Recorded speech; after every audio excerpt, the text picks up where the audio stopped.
Hello. Welcome to another episode of the Chrissie Mayr Podcast. We are on iTunes, YouTube, Spotify, and SoundCloud. And if you're listening to us on iTunes right now, please leave a 5-star review. Please and thank you so much. I am coming to you live from a hotel room in Florida. Just had a bunch of shows. Just did my little mini misinformation tour to promote the album that just came out. Guys, if you have not yet purchased Live from January 6th, what are you waiting for at this point? It's on Amazon. It's on iTunes. It's been number one for like a good 7 days on Amazon, new releases in comedy and bestsellers in comedy. So thank you so much to those of you who got the album, who listened to it, who laughed at it. Appreciate you guys so much. Got a couple more dates coming up. I'm going to be with Comedians of the Compound in Atlantic City, April 22nd and 23rd. Those are going to be Anthony Cumia's birthday shows. So it's going to be definitely a shit show. If you're in the Jersey area, come on out to those. Then I'm going to be back at Morris Plains headlining TIFFs. I believe that's going to be May 18th, May 17th. May 14th in Morris Plains. That's a Saturday. Come on out to that. And we are planning another Comedians of the Compound show for Grand Rapids, Michigan, sometime around mid-June. We haven't firmed it up yet, but as soon as we do and tickets are available, I will let you guys know. Okay. But before I bring in our fabulous guest, I have a quick word from our sponsor. Guys, I don't know if you know someone who has made money from crypto, because when I hear about these people, I just get jealous and I stop listening and I do something else. But you know what?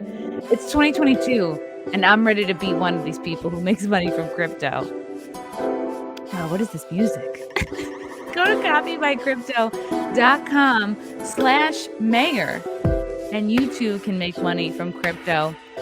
It's basically like having an older brother who knows what he's talking about. You don't have to know jack shit about investing or crypto. You don't have to read any books. You don't have to become a nerd all of a sudden. You can literally just copy what this guy does. It's like having an older brother who knows what he's doing. The guy's name is James McMahon.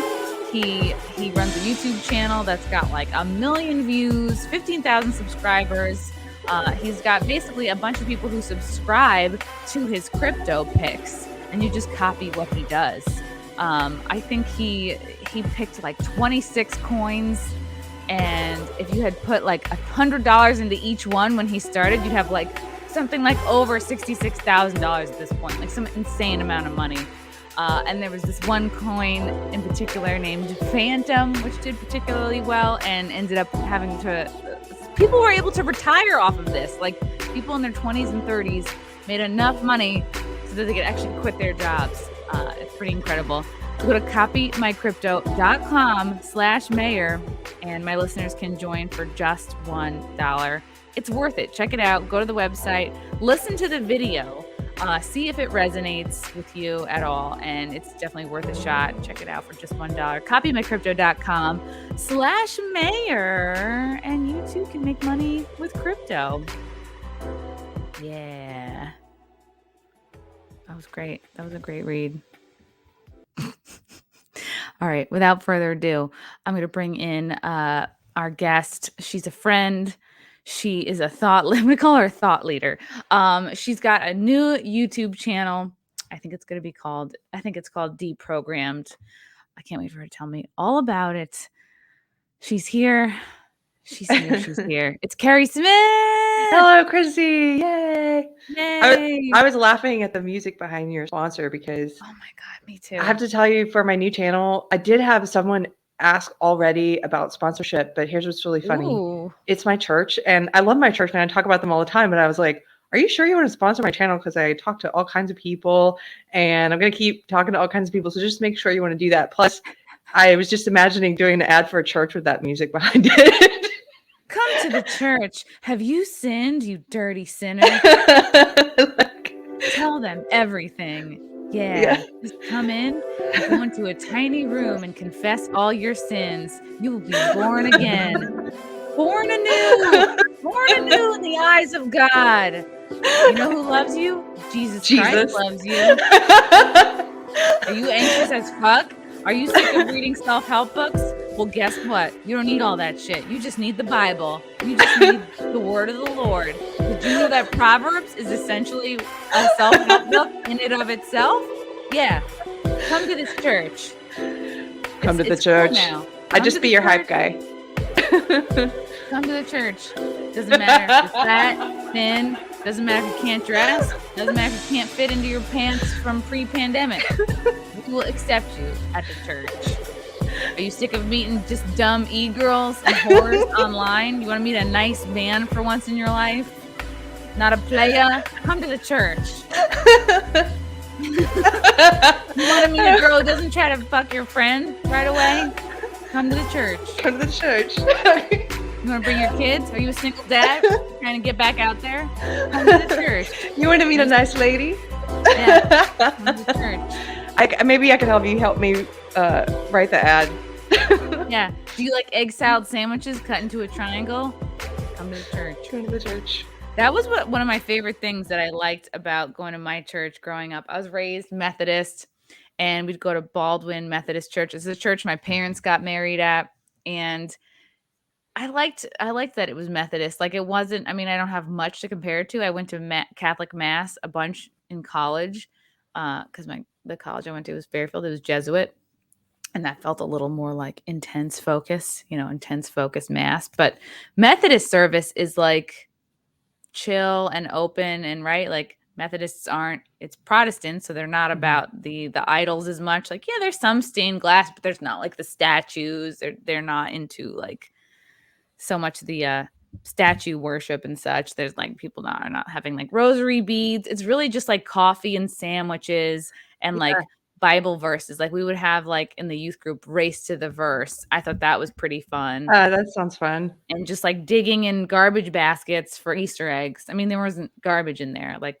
there'd be Easter grass, and then we'd have like Halloween, like a Halloween party, and it was just basically like fun parties and just family friendly stuff. So we used to make ice cream. Well, I didn't go to Methodist church. I went to a Southern Baptist one when I was a kid. Ooh. And so people would bring their homemade ice cream churners and like the salt and all the stuff you use to make, and then they'd have an ice cream contest where you make your own ice cream and see who has the best.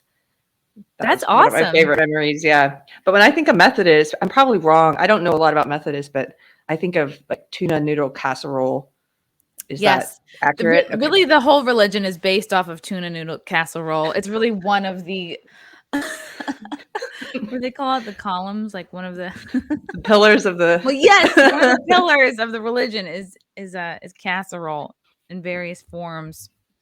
Yeah, and you know what I would like to see as we as a like nation kind of come out of this brainwashing period, like into maybe a very much distrusting the government, and like, you know what, we don't, honestly, at the end of the day, we don't even have control over our own elections anymore. We vote, we don't vote, it counts, it doesn't count, who the fuck knows what's going on. But I hope that communities start forming tighter bonds, and I hope that churches become more popular and are used as places to like really help build community, instead of like what it used to be, like, oh, I don't need church, I'm too busy, or like I go to yoga, I don't need church, or like I have my books, like I have my whatever, wife and kids, like I don't need, I hope that churches see a revival. My little church, I love just because I think of it as we're all a bunch of weirdos. Nobody's holier than thou. We meet in an old like a historic movie theater from at least the 50s. Yeah. Wow. Yeah. And whatever play they're currently doing in my little town, the background, they still have the sets up and stuff, which is cool. Hi, Adam. And everybody hangs out. This is how you know it's a good church. Because when service is over, we have to be out of there by noon, because then they're going to do a play. Like right now, they're doing Dolly Parton's 9 to 5. So we have to get out of there so they can do their play. But everybody stands, we have to be pushed out because everybody's talking. There's so many fun people there. And then we stand on the sidewalk and talk for another hour. That's a good church. That is a good church. Yeah. And that should be the ad. Clip it. Boom. Boom. There you go. Copymychurch.com. Yeah. You know what? Get that music. I remember like going to church. It'd be, my mother's side was more into church. Like my grandmother was really into church. She had like 200 Bibles in her house growing up. She was always trying to slip a New Testament into my pocket. Like that's one of my biggest memories of her. She's like big on it. And I've mentioned this before, but like I would just try to be funny at church. Like we'd have the prayer slips, the small pieces of prayer paper, and you're supposed to write, all right, let's pray for Helen. She's getting a new hip this week. But I would just draw pictures of like the pastor jumping off the roof of the church, and then I would just pass that down and hope that we get to the front.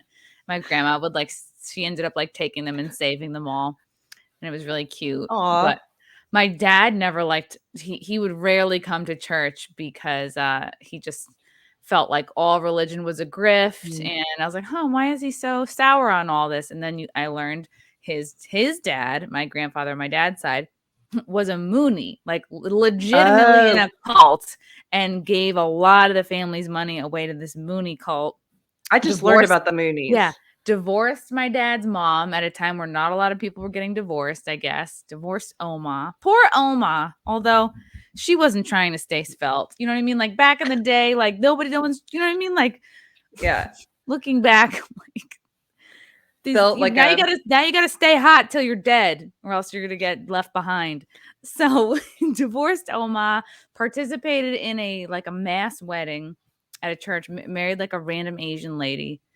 And so now looking back, I'm like, oh yeah, of course my dad was like anti all religion. It turned his whole life upside down. Yeah, if you have a bad experience like that, I get it. I didn't even have not a thoroughly bad experience in childhood, but I had enough of a interaction with and awareness of, this kind of snake oil salesman, televangelist kind of hypocrites, and that turned me off of all of religion for a very long time. So that makes sense. If you were in a cult at one point, that you probably like, I'm gonna steer clear. Not sure. Yeah, people have told me that I seem like somebody that would join a cult, which is not a compliment. No, none in particular. I think like when I was younger, like definitely in my 20s, I was like, I'd get really into astrology, then I get really into palm reading, and then I get really into having like my chart read. So I would get excited about things. I almost got sucked into Landmark Forum. Do you know what that is? I've heard of it, but I don't know what it is. So I think it was a cult. It's one of these improve yourself, self-improvement courses, but I didn't know what I was going to. This is when I lived in Los Angeles. I had a friend in my feminist circles, because when I was like super social justice, I thought we were going to a feminist bookstore for a reading. And then I don't know how we got our wires crossed. But anyway, she picked me up at my house, and I was on the phone at the time I was working in comedy management. I was on the phone with this agent. We were trying to do this TV show. It was an important phone call. I'm just saying that so you understand, we didn't talk the whole way there. I was on this call. We didn't talk about where we were going. We get there. It's a hotel. We get out. I finish the call in the lobby, and then I finally say hello to my friend. How are you? Whatever. Go up, get on the elevator, go upstairs. And it's this huge auditorium. And there's a woman on stage with a Madonna microphone. Oh God. And I'm like, what is this? I thought we were coming to like a small feminist book. We sit down, and then I realize everybody brought someone. Like she brought me.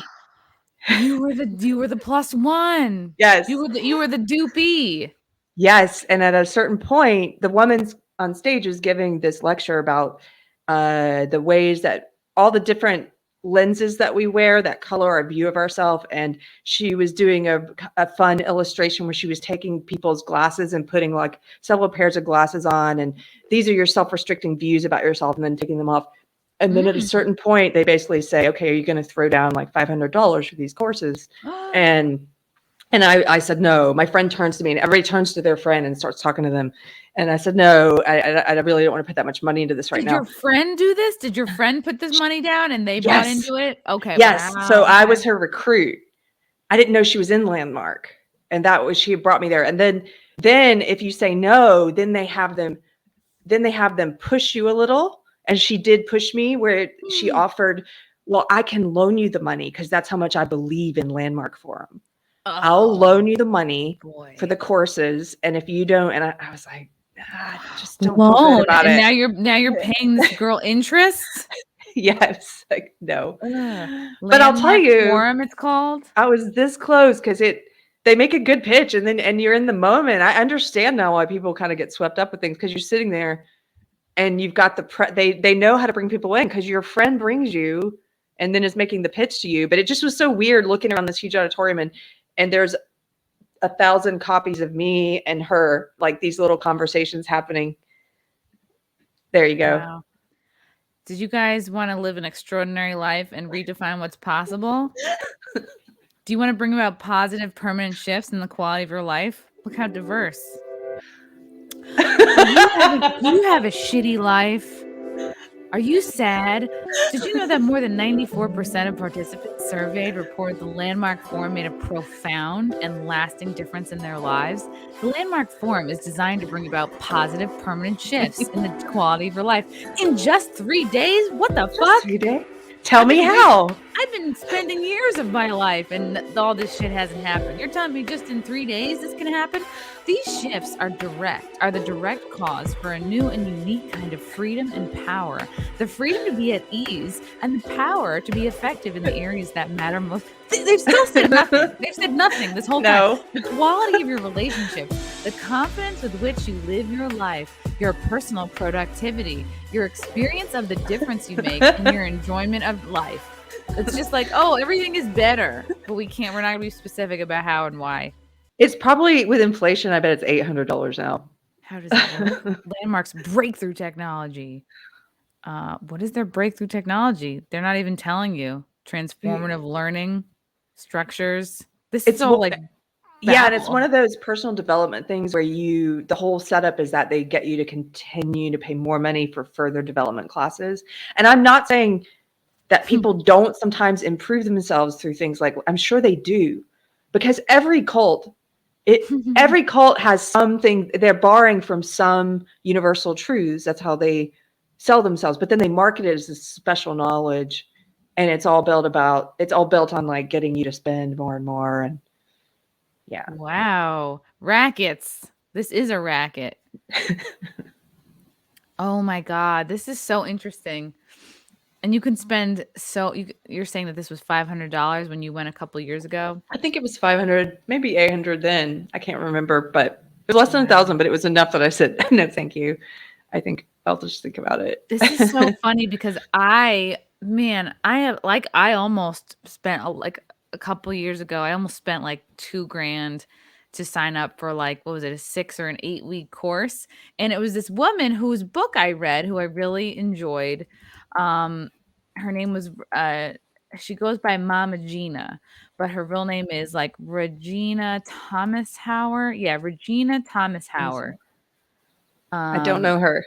And her book that I read that I really liked was called Pussy, and it was all about like women embracing their like making pleasure a priority, which women don't. Like a lot of women, and particularly moms, like you put yourself dead last. My mom was a martyr, like took pride in putting herself dead last, and then would like let everybody know how little she was prioritizing her own self, and how, like that's something to strive for. So this is her. And she's very cool. I had gone to some of her like speeches, at the Javits Center or whatever. Here's a book that I read, Pussy, A Reclamation. And I liked the book a lot. I like would bring it to work and like read it during. Here's something. I would read it in the cafeteria. Discover what no one taught you about the source of your feminine power and how to use it. Here's something. Her branding. Look, it's all white. The book, it looks like it has gold. Yeah, gold gilded font. It looks like a Bible almost. Yeah. And that picture on the front page of her, it's all white, like a J-Lo green room. Yeah, it's classy. Classiness is the way in. It's a New York Times bestseller. And I know like there's guys listening to this going, oh, this is a book about like masturbating. It really wasn't. It was just about finding. Now this is going to sound like bullshit. Finding your deepest truth, radical self-celebration, how to end the war with your body, why a woman's sensual awareness is critical for her spiritual, intellectual, emotional health. What's, what my biggest takeaway from this was like, oh yeah, when you're feeling cranky and cunty, like just take a bath. Like that was my big takeaway is like, oh, and like if your clothes that you don't look and feel hot in, like go ahead and just like donate those. Like don't feel bad about it. Okay, so do you know that book, The Ethical Slut, that everybody was reading a few years ago? Oh, wait, hold on. I want to get to that. So this is the program I almost signed up for. So you know, like you read the book and then you come to one of her speeches and then it looks just like this. There's like a huge like Javits Center full of women. And then there's women like embedded in the crowd that have done the program. And it's like, in fact, this comedian that I know, Jocelyn Chia, did this program and she said it helped her with her goals so much. And she, and now she's like passed at the fast forward. She did it years ago, but fast forward now she's passed at the Comedy Cellar. Like she's has a pretty good comedy career. I mean, she's trying to people write her jokes, but she like goal wise, she's doing great. And I was like, that was to me like, oh wow, maybe I should sign up. Personal testimony, right? Personal testimony. That's what it's about. And so this was like, okay, now it's a virtual pleasure boot camp, maybe because after COVID, it's all got to be virtual now. But I really you almost did this. That picture up there would make me. I mean, look, they picked a good photo. Oops. And it's also vague. Like, how do we connect with our power? How do we speak our truth, overcome fear? It's like all just general stuff. But it's so easy. And it was $2,000 and the whole deal was like I was sitting there like that's a lot of money. That's a lot of money to just throw down on like a class. And they would tell you like they make it seem like they give it a sense of urgency. Well, we can do this is really worth it to yourself. Like, does the rest of your life mean anything to you? Like they make it sound like, you're investing in yourself. Do you feel like you're worthy of investing in yourself? And then you have the women that are like, I'm going to do it. I'm going to do it. Everyone claps, it's like, yeah, your future starts now. Don't put it off. You feel a sense of panic. Like if you walk away, I remember being in that room. Like if I walk away from this, like, am I deciding that I don't want a better life if I don't do this? I mean, it's like I've spent hundreds of dollars on dumb shit and clothes and stuff. And so what's $2,000 on something that's definitely going to make my life better? And then I don't know, I think I was thinking of it once and maybe I talked about it with Frank once and he was like, no, fuck no, don't do it. Like he was so firmly and abruptly like, no, don't do this. That's way too much. And it kind of like, snapped you out of it. It snapped me out of it. But I definitely see how easy it is to just be like, of course I want to invest in myself. I've been ignoring myself for years. People that are like, I'm busy with the kids or, this is like really appeals to people that have like been in abusive relationships and they just, you know what I mean? Like now it's time for me. Yeah. And not to call this woman a grifter. Like I'm sure she's made positive impact in a lot of women's lives, but it was this combination of like someone I know did it and it made their life better. And like, just, it's so uplifting. You come in, there's this music and at times she makes everybody get up and dance. And yeah, the more I talk about this, like the dumber it really does sound. That's how it sounds when I explain Landmark and how I almost got it. But when you're there is this excitement and some of the things that are positive. Again, I think these places are successful because they bring elements of universal truth and community and all these things that we really crave, and they put them together. But then they sell you this sort of, we've got the one answer, and here's the expensive price tag, but you're investing in yourself, right? Like, I don't know. It's not that they can't help people. This takes advantage. I mean, it's very easy to take advantage of women. And I think just kind of observing like the psyop of the last 2 years, like you learn that like, okay, like I think women are just easier to psyop because I think what we've seen, it's taking advantage of like a woman's kind of like nurturing, caring, like natural impulses. And you look at how the way the pandemic kind of like the powers that be, right? Big pharma, all of it, like kind of marketed specifically, like you have to do this for your family, you have to do this Mhm. for others, you can't kill grandma. Like, think about how many people with like parents, like elderly parents that were still alive, like I'm sure were manipulated into like still people walking around wearing masks, not Yeah. traveling, not doing, you could kill someone. You have to mask up your kids. I Yeah. just feel like women are more susceptible to this shit than men are. I do. I agree with you because women are more, well, they're more on average, they're more agreeable than men. They're pleasers more than men. And they're more, what's that big five personality Jordan Peterson's always talking about? They're more neurotic than men. And I think that it's easier to manipulate their empathy. But I saw your tweet about this because I think what happens is it's easier to psyop women, but then once you have the women, you can get the men. Right, because then you have like the yes dears, the happy wife, happy life people, Mm-hmm. And again, I'm speaking in generalities. This isn't true for everyone. I know a few couples where the guy's the one who went woke first and brought the woman in, but almost all the woke couples I know is the other way around. The woman Wow. went woke first, then pulled the guy along, and it's like in the Bible. It was Eve ate the apple first, and she's like, "Have some of this tasty apple, Adam." Wow. I think it's so important to like, if you're not going to challenge your partner, then you can very quickly get to a situation where you're in a relationship where you feel like you can't be yourself and you have to hide so many you have to hide yourself, and then you did that long enough, and like no wonder people cheat, because like I can't be myself with my partner, I've got to like tone it down, or I can't call her out on some bullshit. Mm-hmm.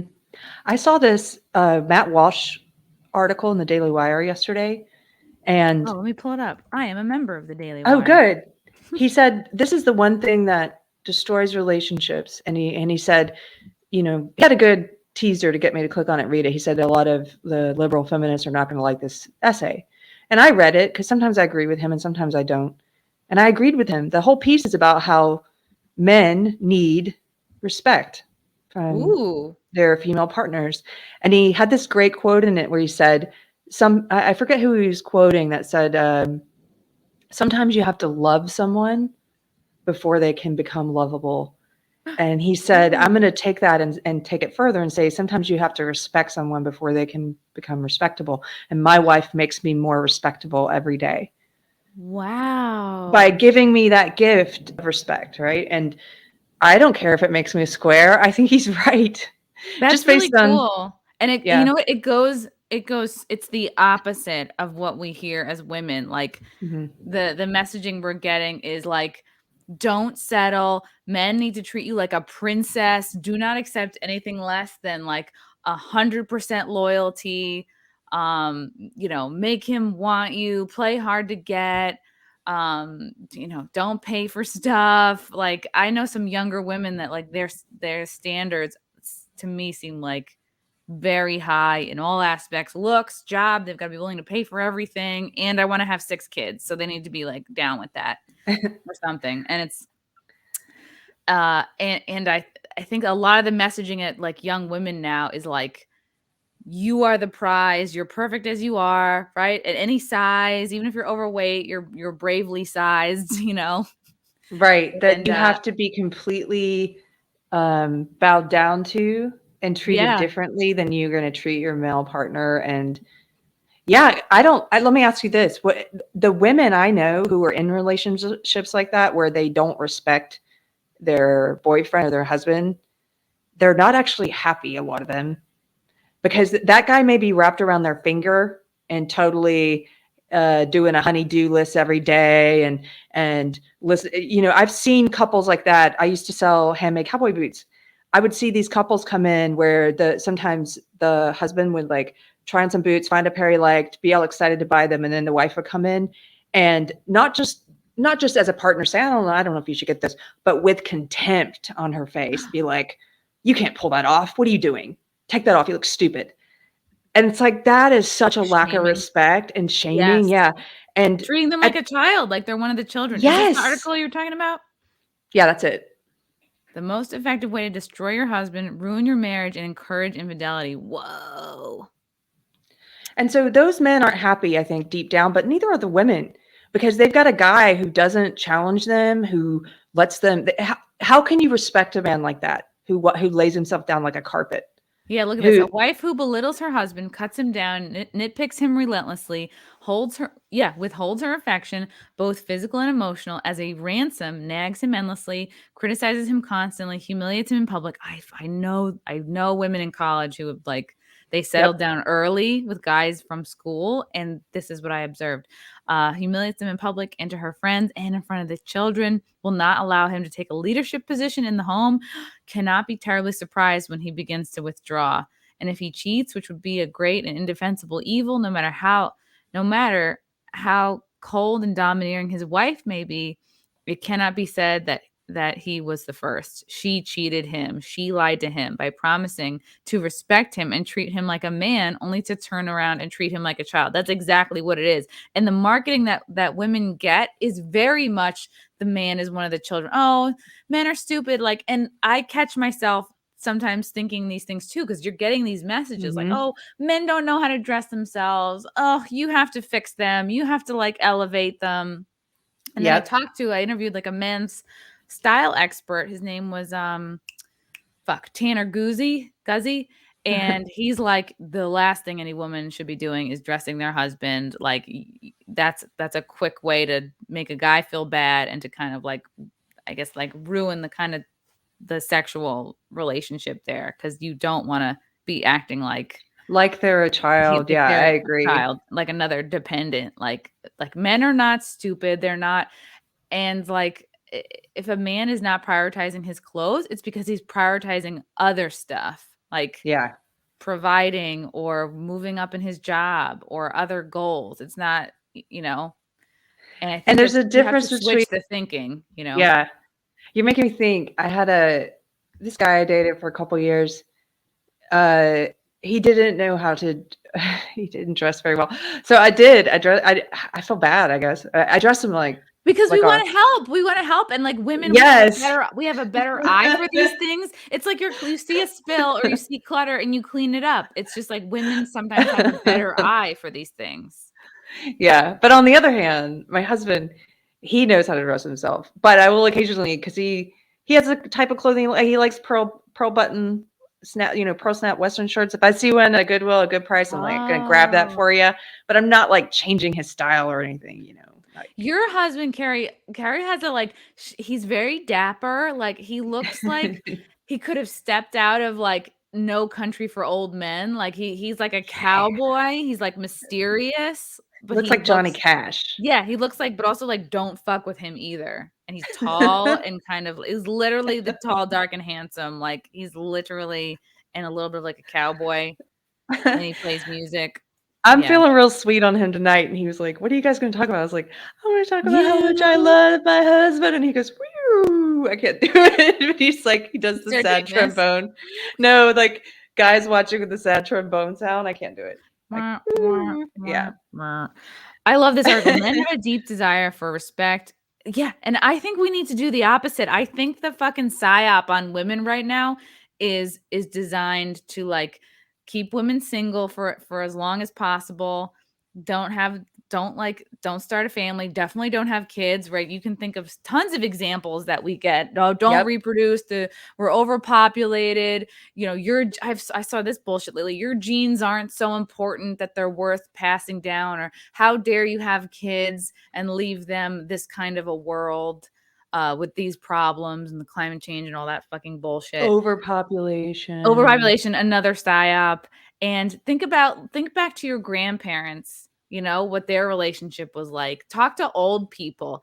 It's literally about like paying the love forward, paying the respect forward, giving them the benefit of the doubt, giving them the trust up front, not this like sitting on a pedestal and waiting for the guy to bring you 100%. Hmm. Like, remember your grandma? Like, yeah, it's like, of course you're gonna cook and like slave over a meal. And it's like, oh, and then that would make the guy want to, do something for you in return, Yeah. like fix your car or whatever. Or uh and I've definitely been noticing this change, and they're pinpointing it at like women our age, like women like 20s, 30s, 40s. I can always talk about how feminism has like fucked things up, but Yeah. it's very insidious. I don't know if that's the right word, but it's really wormed its way into the foundation of relationships. It has, and think about that, because so if you look at social justice as this sort of umbrella, and underneath it, there's all these different identity group movements. And so there's the critical race theory part of it, Black Lives Matter part of it, there's the feminist part of it, there's the gay and lesbian LGBT part of it. The race part of it, that was much easier for them to divide us along racial lines, based on, like, to create all this racial animosity. White people are like this, black people are like this. It was harder. And they've even said, the social justice people, a lot of these feminist writers, they've even said it has been harder for them to divide us along sex lines, like men versus women, because of so many, naturally, like, heterosexual relationships, because we're quote unquote sleeping with the enemy, is the way they put it. Yeah, And you hear so that a lot. yes, and so that's been much harder to kind of sow that division and get one sex to hate the other and vice versa. But they're starting to do that. I think they're much more successful with it in the past few years than they've been for a long time. And some of that has to do with them completely destroying the ideas of gender roles, biological sex itself. Like, they're like, okay, if we can't pit men against women, let's just say men and women don't exist, and then anybody can be whatever they want. And I don't know. They made a lot of headway with Trump. Like, remember how many articles we'd see, like, Trump is breaking up my marriage. I would even see Glamour or Marie Claire putting out articles like, why you need to dump your Trump supporting boyfriend. Like, I'm not even kidding. Like, really pretty close to that title. You're getting encouragement to break up with your boyfriend from an outside source, from strangers, people you'll never meet, telling you to end a relationship because of political beliefs. That is crazy propaganda. Back to this article, and we're talking about this, is that instead they learn, often from their own mothers, from the media, from television, advertisements, academia, and so on, that men are worthless oafs who should be handled accordingly until they prove themselves worthy of better treatment. Like, fucking take that in. That sounds abusive. Like, you're out the gate, it sounds like you're dealing with someone who doesn't even like you, doesn't even respect you out of the gate. Yeah, my husband will be respected if he earns it, the wife declares. Let him do the chores I assign to him. Let him accomplish everything I require. Let him dance to my tune, and then perhaps I'll reward him like a circus animal with little pellets of respect. That's not the right approach. A husband does not need to earn his wife's respect any more than a wife needs to earn her husband's love. A wife ought to respect her husband because he is her husband, just as he ought to love her because she is his wife. Your husband might deserve it when you mock him, berate him, belittle him, and nag him, but don't marry someone in order to give them what they deserve. In marriage, you give them what you've promised. Ooh, goosebumps. I think true. Matt Walsh is like making marriage and conservatism cool again. I think the phobic is also like just tweets, messages.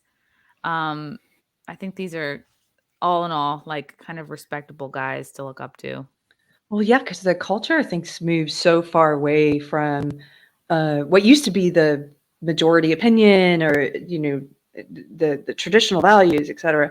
We moved so far away from that now it's rebellious to have traditional values, to be conservative. There are people like myself who were leftist for so long that I used to joke that, like, conservative belief system, or even Christianity or something, that's like the one niche society that I hadn't really been in yet. There's all these different, like in LA anyway, and in working in entertainment, everybody's in all these different crazy stuff, right? And working the job I did with comedians who also had a toe in the burlesque world, and I saw a lot. I saw everything, and I'm not sure how I'm not phrasing this right, Chris. You have to help me out. But it was basically like, at one point I was talking to these Christian ladies, and I'm like, Christianity's like the weirdest subculture that I've never been in. So because all that stuff is tired and boring now. And the mainstream has drifted so far over there. And for whatever reason, I had this prejudice against, I don't know, like a lot of people who came up with feminism. I had this prejudice against everything that was considered traditional or old fashioned. And without really investigating it or knowing why, it was just sort of, well, that's an old fashioned way of thinking. That's the patriarchy. That's so and so. And now when I look at something like this, like what Matt Walsh is saying, I'm like, that makes sense. I've lived long enough to see that if you don't respect your husband or your boyfriend, it will kill your relationship. If you have contempt, I've heard Jordan Peterson say, contempt is the one thing. He's done a lot of marriage counseling. He's like, contempt is the one thing you can't come back from. Right. Because how do you unravel that? And like, my parents were such a perfect example. Like, it was just years of contempt. I was just constantly watching each of their respective resentments being acted out every day. And it's from shit that's so ingrained, that's foundational. Like, the resentment was foundational to their relationship. They could never, nor were they trying to get out from under it, because it was like, I've been wronged, so I'm going to take back my power in this way. I've been wronged. I'm going to get mine in this way. Like, fuck you. It was like a constant exchange of like low-key fuck yous, basically. Yeah. I saw that as well. And how do you come back from that? How do you come back from the eye roll at your spouse, belittling or mocking your spouse in front of someone else, like putting them down? You're supposed to be the person that has their six all the time, like a unit. Did you say have their six? Yeah. Is that a phrase I don't know? Oh yeah, like your 6 o'clock. It's like watching your back. I've never heard that. Is that a Southern thing? It's a gun thing. Ooh. But yeah, you're supposed to. So Chrissy, I will always have your six as a friend and as a spouse. I mean, that is above anyone else. Your spouse is supposed to have your six. They're not supposed to be the one gunning you down in front of other people for cheap, entertainment points at a party or whatever. They are your partner. Right. And especially like doing it in front of your kids, because you're just so comfortable, right? This is family life. You do whatever, you are who you are in front of your kids. But what I don't think my mom didn't realize is like, was the message that she was sending me. Like, there was no like upfront benefit of the doubt, respect, good treatment. It was all just like, I've been pissed at you for X, Y, and Z thing for a number of years. And they fought in front of you and stuff. Oh yeah. Just really loudly. Like, the house wasn't big. So if they were, raising their voices and fighting, it's like, it didn't take much to hear it, but it was like constantly sarcastic. I mean, who knows? Maybe in a sense it helped me develop my sarcastic sense of humor, and like the way that we would like roast each other.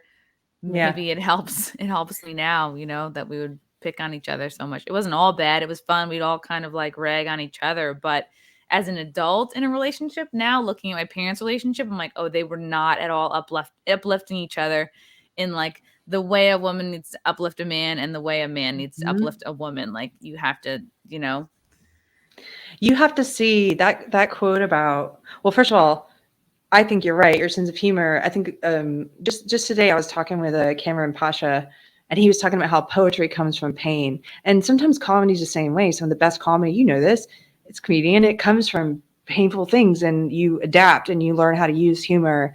And so there are always silver linings, I think, to be found and stuff like that. So that's first of all. And then the other thing was, what was the other thing? I forget. Anyway, it'll come back to me. Wait a second. You were talking about sarcasm and humor and it informing my sense of humor. You were talking about... Yeah, and in a relationship, there was something I was coming to there.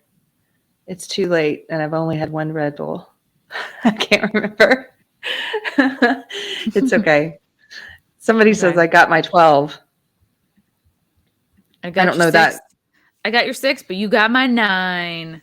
God, this is like sad. Like, the end of this article is kind of sad. Like, he's talking about how he has a great relationship with his wife and she respects him, yada, yada. Sadly, the average man in America is not always given this advantage. He enters marriage and finds himself immediately in a hole. He must prove his worth if he wants to be treated like he has any. His wife paints a line on the floor and expects him to walk it perfectly, but he will inevitably stumble, as all men and women do. And his wife will chastise him and use his mistake as blackmail against him. Holy fuck.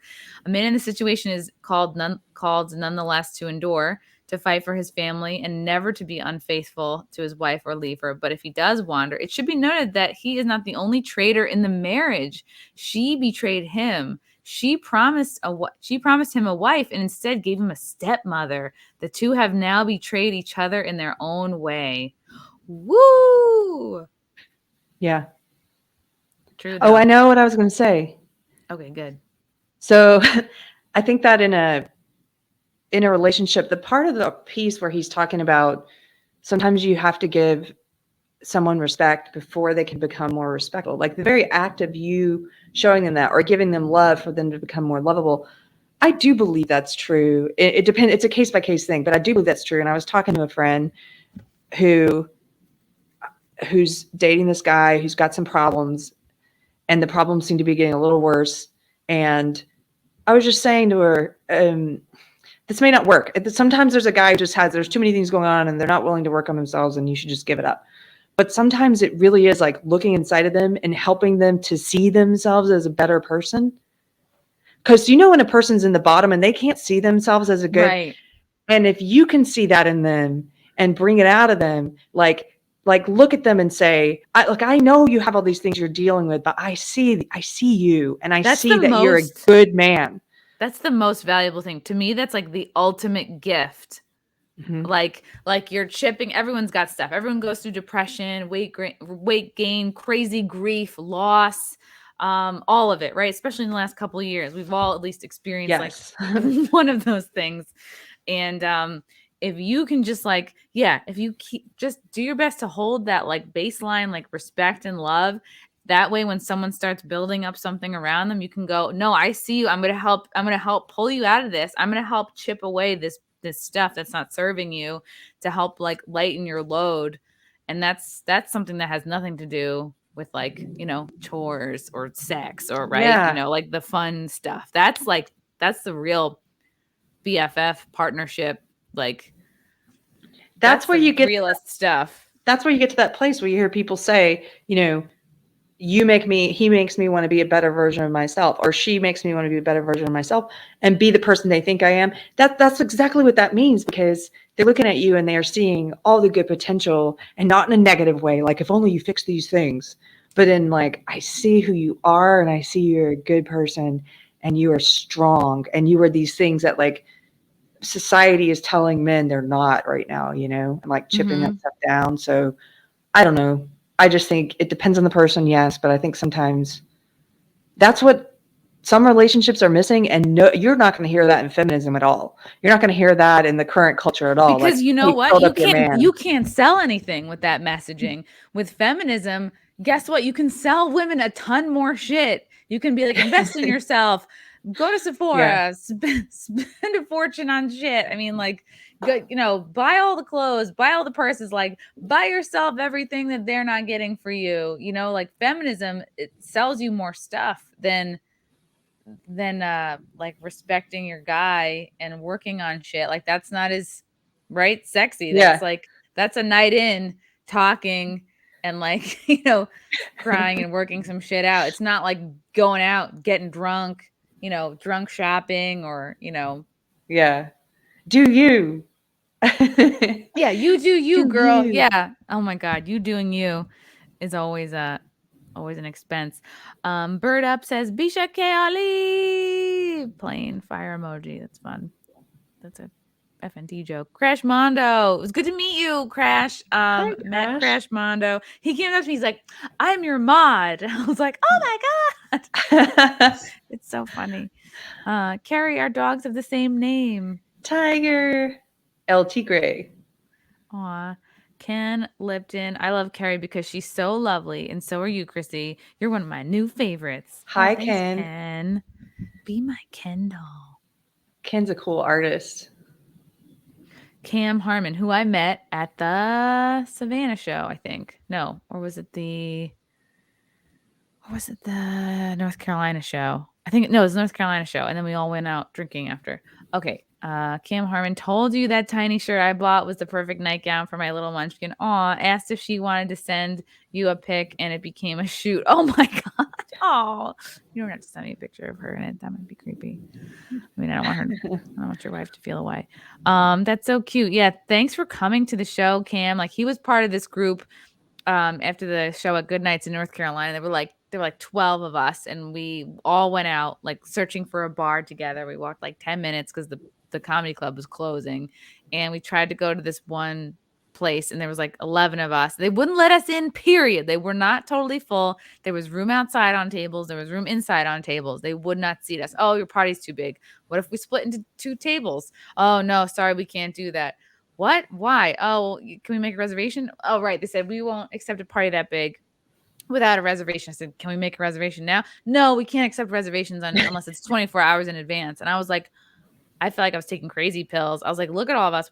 We all are ready to spend money. Like, are you saying you don't want our money? And I was blown away. I've never What town were experienced you such in? terrible service. This was in Raleigh.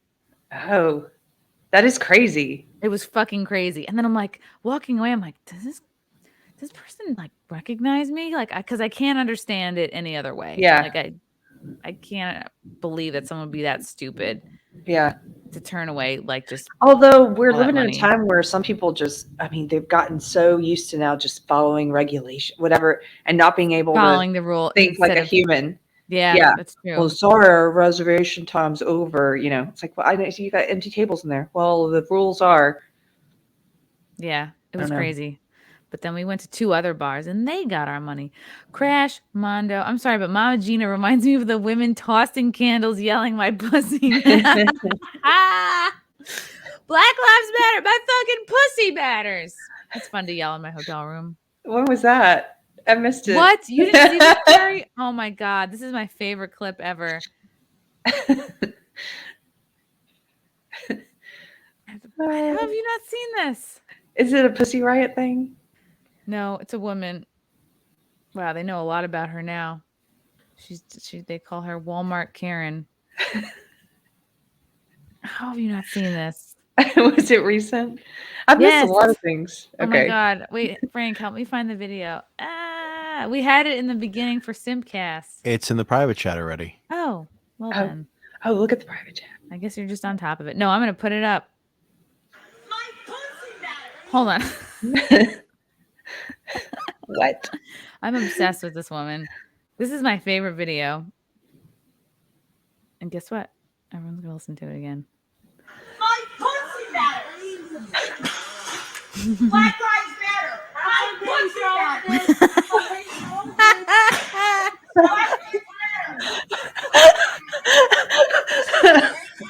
What? Black Lives Matter. My pussy matters. Make no sense. What is wrong with you? But her fucking pussy matters. Black lives don't matter. Her fucking pussy matters. Oh my God. Why? What is that? I really love this woman. Now I know that debt can. I need to know the backstory. Yeah, I need to know what led up to this. You need to get her on the show. Yeah, you're right.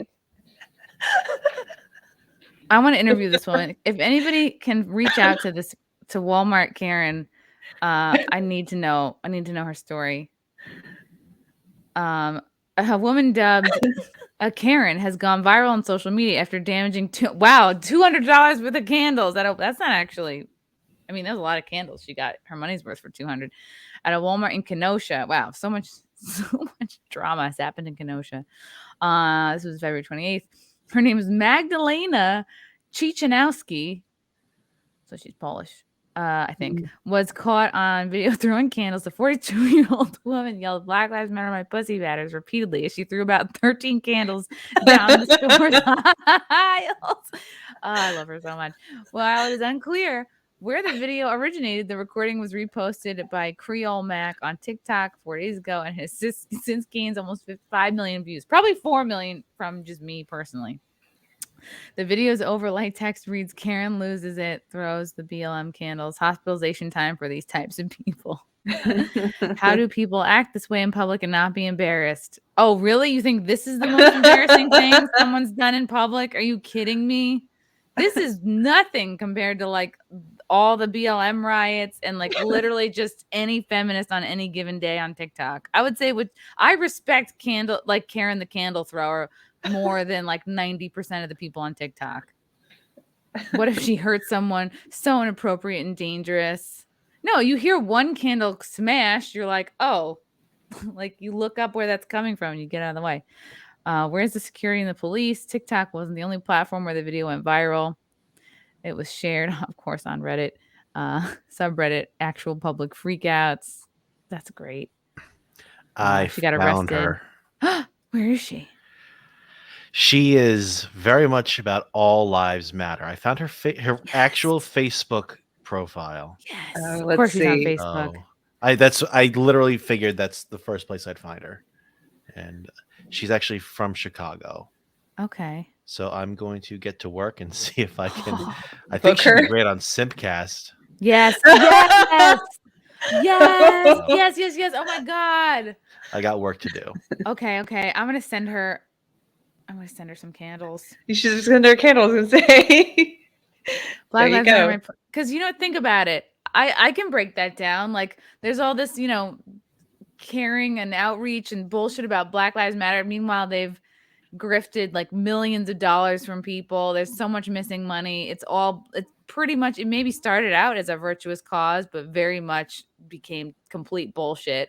Yeah. And yet everyone, oh, you have to post the black square. Who can disagree with Black Lives Matter? And she's like making it personal. She's like, no, my pussy matters. You know what I mean? Like, what about me?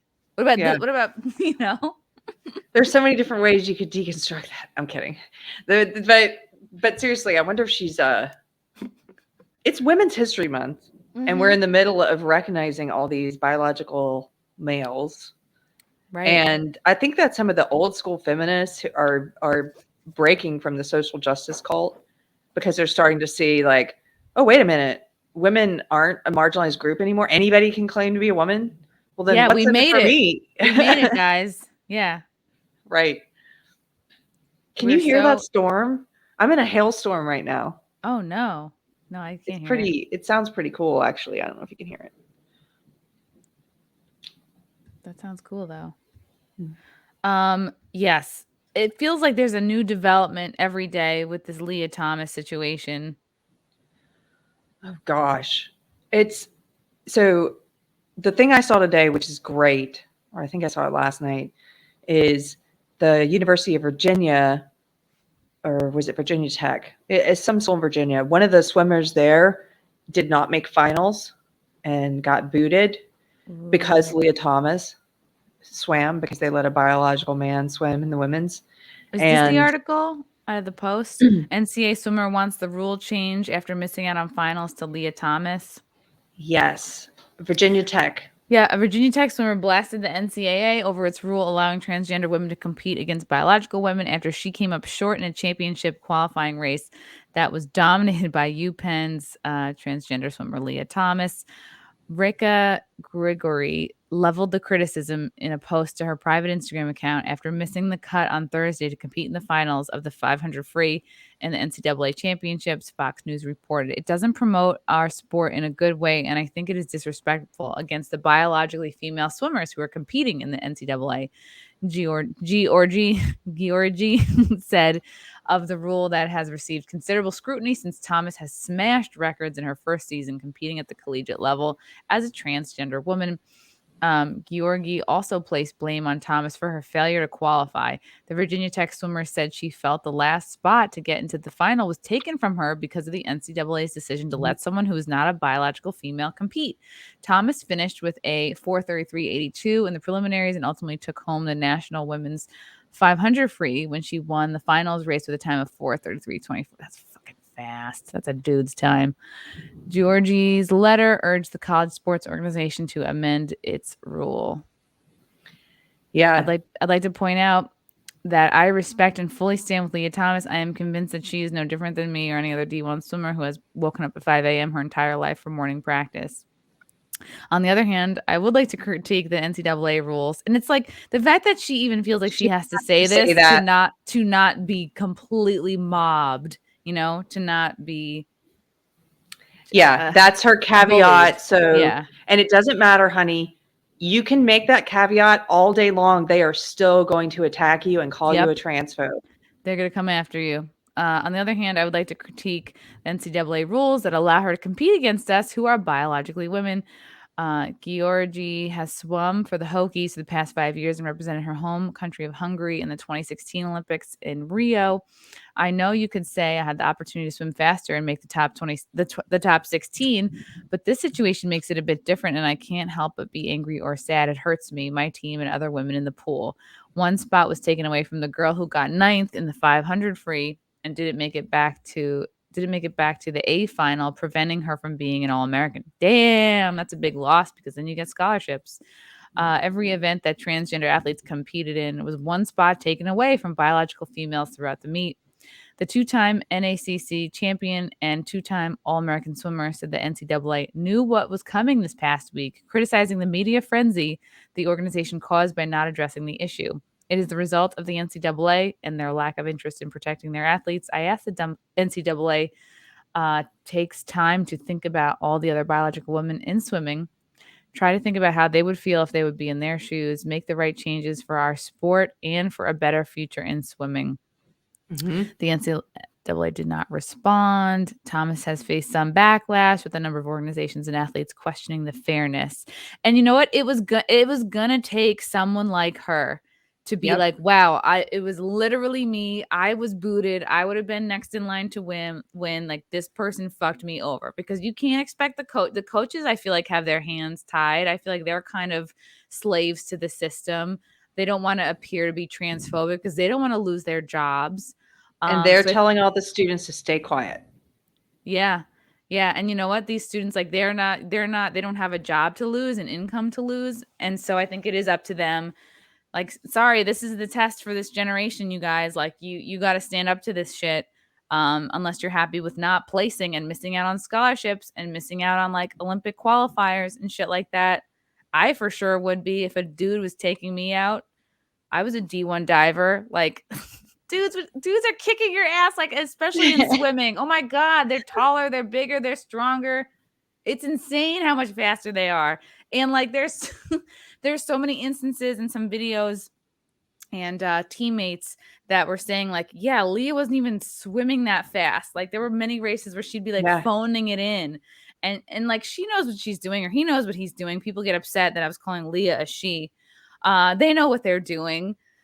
And people say, oh, why not have just like a trans only league? If there was a trans only league, Leah Thomas would not be swimming in that. I think that's part of the fun, is kicking these women's asses. Oh yeah. This is a person who, let's just be clear. Leah Thomas, not only is a biological male, has not had any transition surgery, still changes in the women's locker room and fully exposes his genitals, his male genitalia to the women, doesn't care. The coaches have told the women not to say anything about it. He dates women, so he's claiming to be a lesbian. Yes. Wow. They even did you see that picture that the media doctored the picture of him winning to make him look more feminine? No. Yes, I'm going to send this to you right now. I think I put it on my Twitter, but it might have been yesterday. Let me look. It's talk about a psyop. Like, they're really working overtime to make it look like. Because this is the perfect example. This is like whoever's pushing this agenda and really wants transgenderism to like take off. Like, this is the perfect example. Like, yeah. I'm sure this person has publicists working with them, all sorts of people in their ear. Oh yeah. And this guy went from being ranked like 460 something in the men's NCAA swimming, 462, and now went boom immediately #1 in women's. If you look at the difference in his time between him and Emma Wyatt, who came in second, who's actually the first place winner here. Wow. Yeah. It was over a second. I wrote it. It was 1.75 seconds.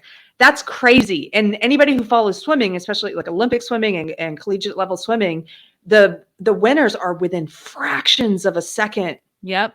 away from Yeah. each other. It's never that much. It's never by like 10 or more seconds. Right. It's And I like, think he slowed down. You can see, like people said, he was barely kicking because he didn't want to just completely dominate them and for people to say, look, oh my gosh, this is obvious. crazy. It's a bloodbath.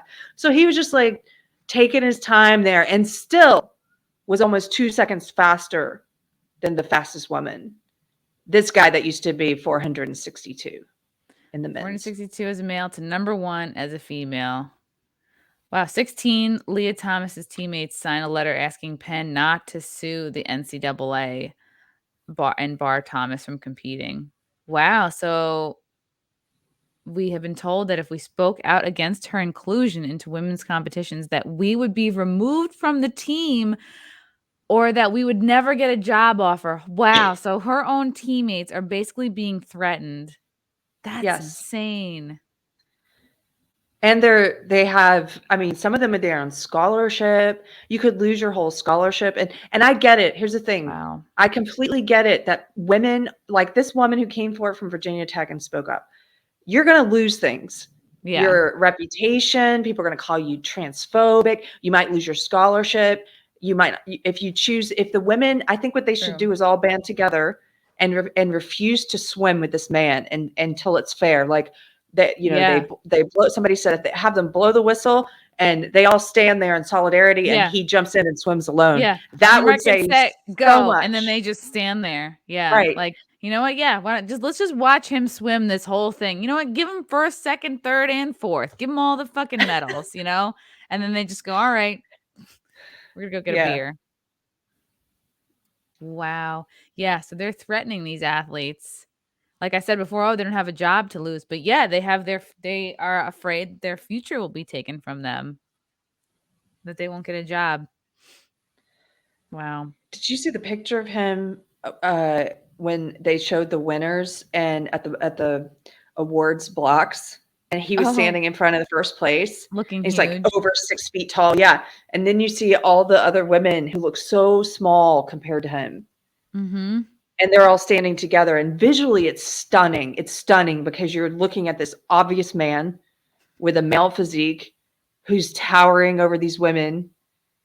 And then we're supposed to just be like, and there are people out. I saw Savannah Hernandez. I saw clips of her interviewing SJWs outside. Yeah, there's that photo. Look at that. Mm-hmm. Like they talk about equity, it's like to take away the block, just have Leah Thomas like stand on their own feet on the floor and like they'd still be taller than all these regular girls. Yes.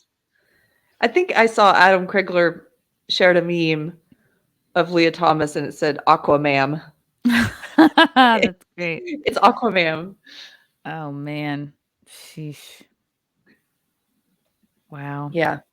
It's visually stunning. And yet, Savannah Hernandez was outside interviewing these woke women, these SJWs who were standing outside. Who've probably never done competitive athletics in their life. Because it's like, no, I only want to hear from people who've been in sports because you don't know, you just don't know. It's so easy to be like, let them all until you're the one that has been busting your ass for years.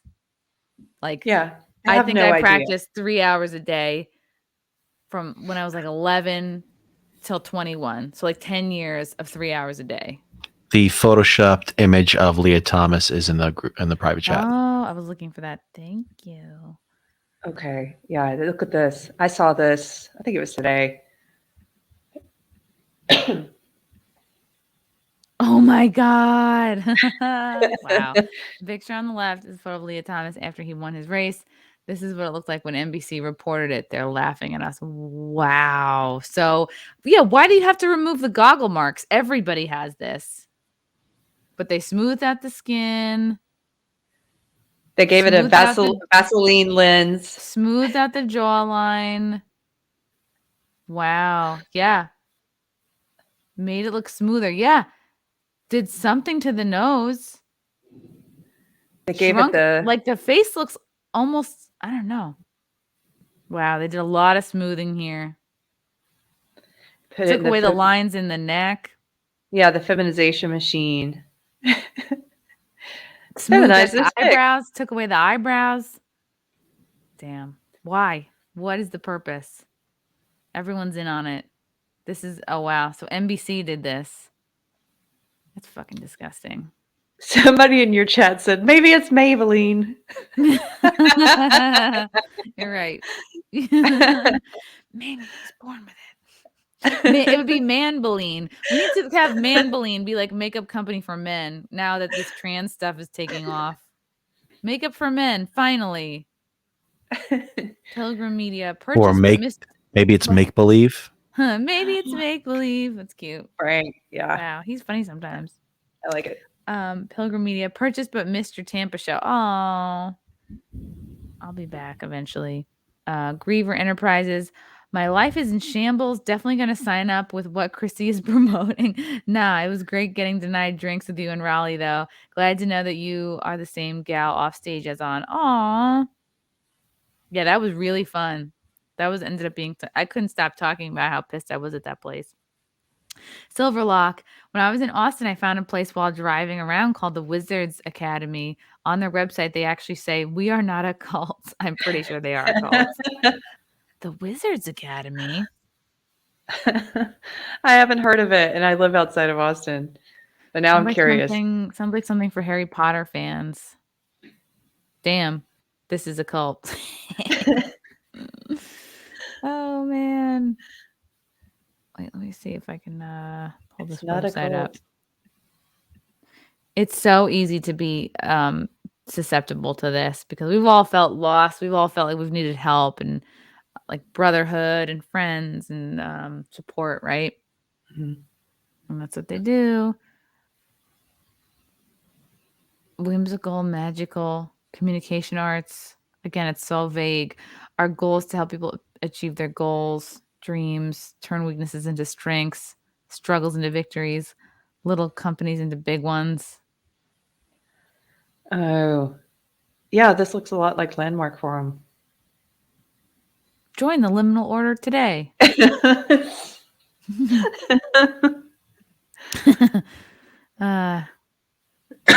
can laugh about it because I literally multiple times almost joined shit like this. So. Crash Mondo. It's better to live alone in the corner of an attic than with a quarrelsome wife in a lonely home. Proverbs 21:9. Wow. There's a lot of stone cold wisdom like that in the Bible. I would say, as a new Christian reading, sometimes I'm like, what? That's so true. Why didn't I read this a long time ago? Yeah, I want to know like a behind the scenes, like behind the music, like about the Bible, like what, you know what I mean? Like how has the Bible changed over time? Like there's no way Jesus wrote the whole Bible, right? So who was writing it on his behalf and how has that changed over time? With all the different apostles, you mean, like learn about them? Like Paul. Right. I'm learning more about them. Some of them are, who's the one that's very verbose? It might be Paul. Some of them write differently. Some are more prone to poetry. Some give more detail than others. But I don't know enough about it yet. I'm talking about the New Testament, the writers there. But cool. One of your people says the Bible's based. The Bible is based. I want to get one. I gotta just buy one and just maybe I'll do like a verse of the week. Cam Harmon, 4s be thinking they deserve 10s, but they can't even fracking cook and are 50 pounds overweight with no intention of improving themselves. That's why I'm so grateful to have like so many like guy viewers because I think it always helps. It's very easy for women to like kind of stay in a bubble, for single women to stay in a bubble because if all your friends are girls and everything you're watching is like kind of like propaganda for girls and Kardashians and you're listening to Cardi B and like it'd be so easy for everything in your world to be like kind of out of touch. Yep. So I don't know. I feel like Frank helped me be more based. Like if I wasn't dating him, like if I wouldn't have like be like a more, I don't know. I feel like I became like a fully realized like libertarian just through meeting and talking to like Larry Sharp and other libertarians and realizing like, oh man, like I am not the identity I thought I was. And Frank was into like Ben Shapiro and Crowder before I was. Chrissie, you were always secretly based. It was I'm not trying to be weird or anything. It was always there. It's just that you were getting hit with so much propaganda from the woke comedy scene that you, I think, at certain points were just doubting your own intuitions and feelings. Like you were dating Pat Dixon, who is not many comics as Republican as him. True. So it was always there. It's just you needed almost to be shook a little bit. I needed to be shaken, not stirred. Yeah.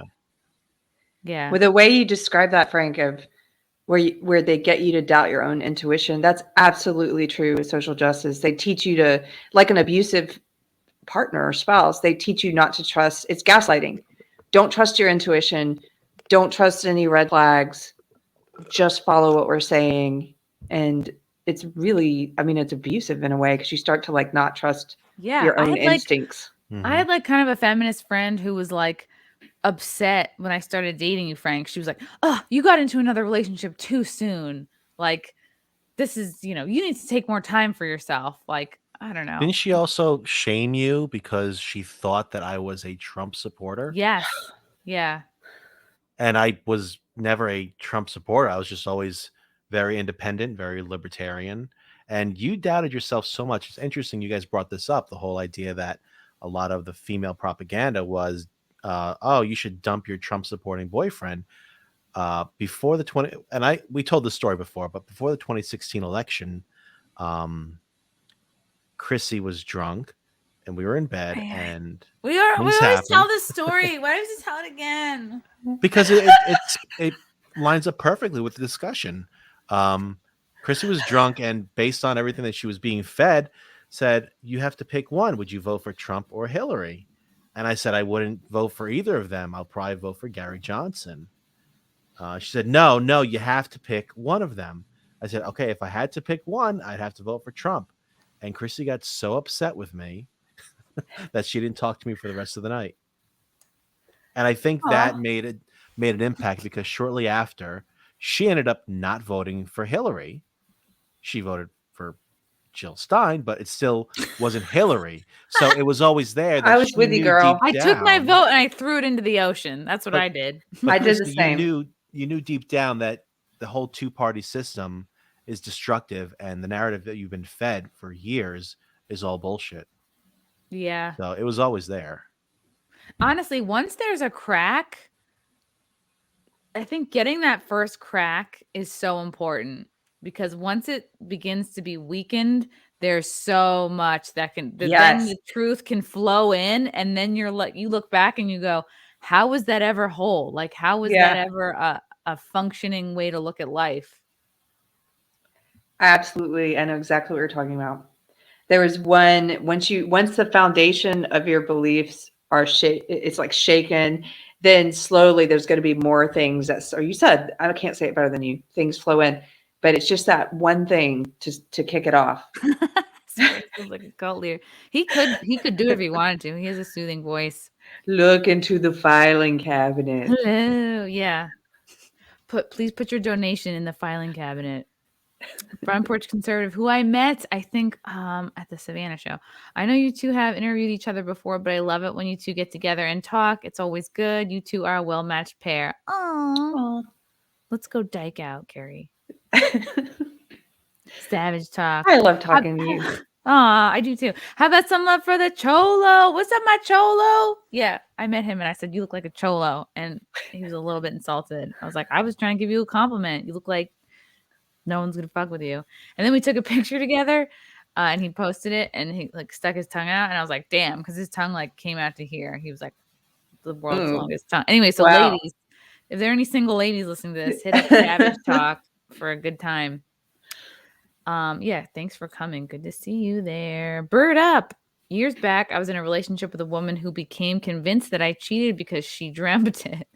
Things went rapidly downhill after that. Oof. I've had dreams like that, but it's like you have to talk it out. And if the person you're with has a dream like that and is telling you, you have to like, because like if they're bringing that up to you, either they tell you about their dreams all the time, or maybe they're just looking for validation. They're looking for like there's something in their subconscious why they dream that. Yeah, they're needing something Yeah. from you. So that can be an opportunity for you to like love them extra hard. Like we all have weak moments where we need extra. Yeah. But if she told you that and then like, right, didn't believe you when you said, no, like I'm loyal to you. I love you. It's all good. Like, yeah, then that sucks. Demanjani, hi, beautiful ladies. Planning on your AC show. Ooh, that's going to be a fun one. I like Atlantic City. Elston Barrett, picture an aircraft on a face clock. The nose is at 12, the tail is at 6, the wings at 6 and 9. Pilots flying in formation use this to call out the direction of enemies in relation to where their plane is pointed. Oh, I know that. Like, oh, we got a thing, 11 o'clock. I've been saying that for years. Mm-hmm. But a cute guy, 7 o'clock. I do that. So got your 6 is like watching your back. Oh, now I know. That makes sense. Right. Matthew Hammond. I think Chrissy could do a full stand-up special on saying the same things these freakouts. Oh, did you see the female Australian driver that went crazy? No, I didn't. Is there a single website that just posts the freakouts? That would be really helpful if I could just go to one website every day and see all the freakouts. Yeah, it would. Just collect them. No, no, I can't. I don't even know what to look up to find this, Matthew. Female Australian driver, crazy Australian driver is what I'll look up.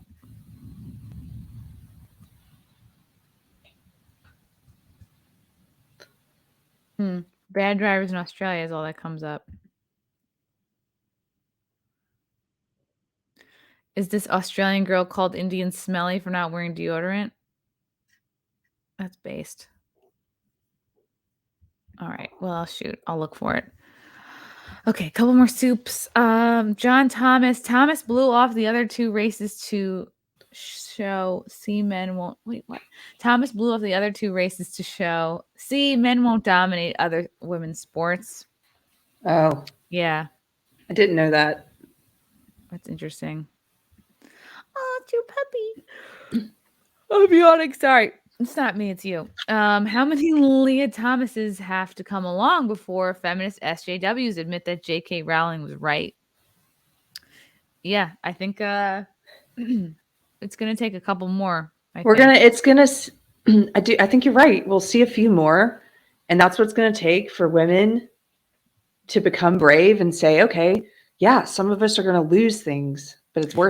Women, you have to be willing to not be nice all the time, to not have everybody like you all the time. And that is something you have to like really fight against because like it's biologically like entrenched in us, like this people pleasing shit. But this one is worth fighting for. And you just have to be like, yeah, sorry. You know what I mean? Like maybe like women have had it too good, you know, we've been given this struggle so we can like fight for ourselves all over again. I don't know. It's time to make strong women and men again. Aki Yamoto, thank you for the super sticker. All right, a couple more. Crash. Mono, some of us have been saying this for a while now. Just let the trainees compete and see how long it takes women to finally fight back. Yeah. What else can you do, right? You can't expect it to come from the top down. It's not going to come from the organizations. It's not going to come from the coaches. It has to come from the teammates. When you get to the point, where it's like, okay, well, I don't even know if it's worth it for me to get in the pool because there's so many biological men here. Like at that point, maybe we have enough women stand up and say not swimming until you guys stop this. Yeah. And then you'll have the one girl that's like, I want to be second. And then she jumps off at the last minute. She's like, fuck it. I want a medal. That's funny. Matthew Hammond, female Australian driver, posted by Matt DCL. Oh, asking me to look something up on Twitter on 2/12 around 8/12. There's a part 2 below the tweet. All right, that sounds like more work than I can handle. It sounds like directions on a map. That's very complicated. Sounds like a man telling a woman what to do. Aki Yamoto, thank you for the super sticker. Young Pei Ching. Good evening, Keri. Great hat. Always the best hats. Aw, thank you. It's true. Whoa, K Max with $100. Keri, how much? Woo! Keri, how much do you agree with James Lindsay when he says wokeness cannot sustain because it has so many internal contradictions? Race is a construct, but we talk about it all the time. Women are important, but a man can say he's a woman and gain all victim points. Good point. How much do I agree with James Lindsay? 100%. It cannot sustain. The only thing that I'm concerned about is how long until everything collapses, because it can do a lot of damage before it collapses. And what is that going to look like? And I don't know. I mean, sometimes I don't know if this makes me black pilled or white pilled or what, but sometimes I think we might get to a place where we have some kind of economic collapse here in the West, which I know we all think, or a lot of people think anyway, that couldn't happen. But if we saw really hard times here, like I'm not talking about the 80s, I'm talking about hard times like we haven't seen in generations. You don't have the luxury of social justice belief system if you're suddenly thrust back into the world of survival, which is what most of human history has been about, is surviving. We've just had it so good here for so long where we've forgotten what that was like. Yeah. Like we live in a place where I was talking about this today with Cameron.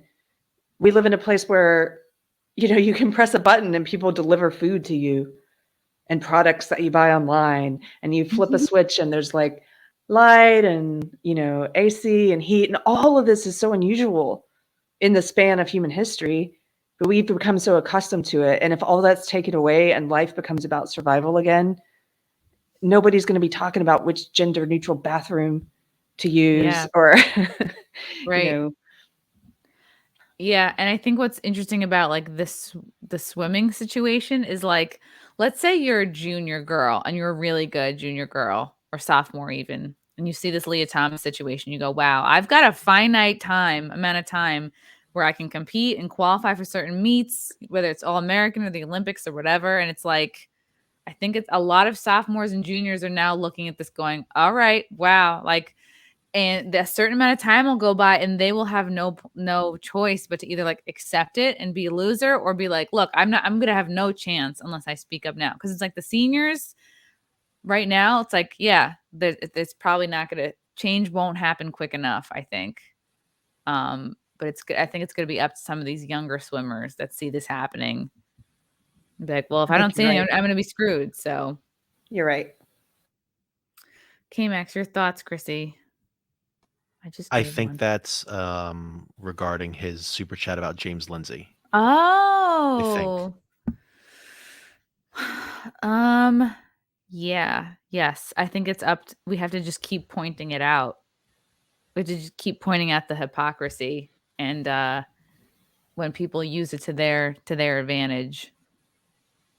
The instances just where poking holes in it. Yeah.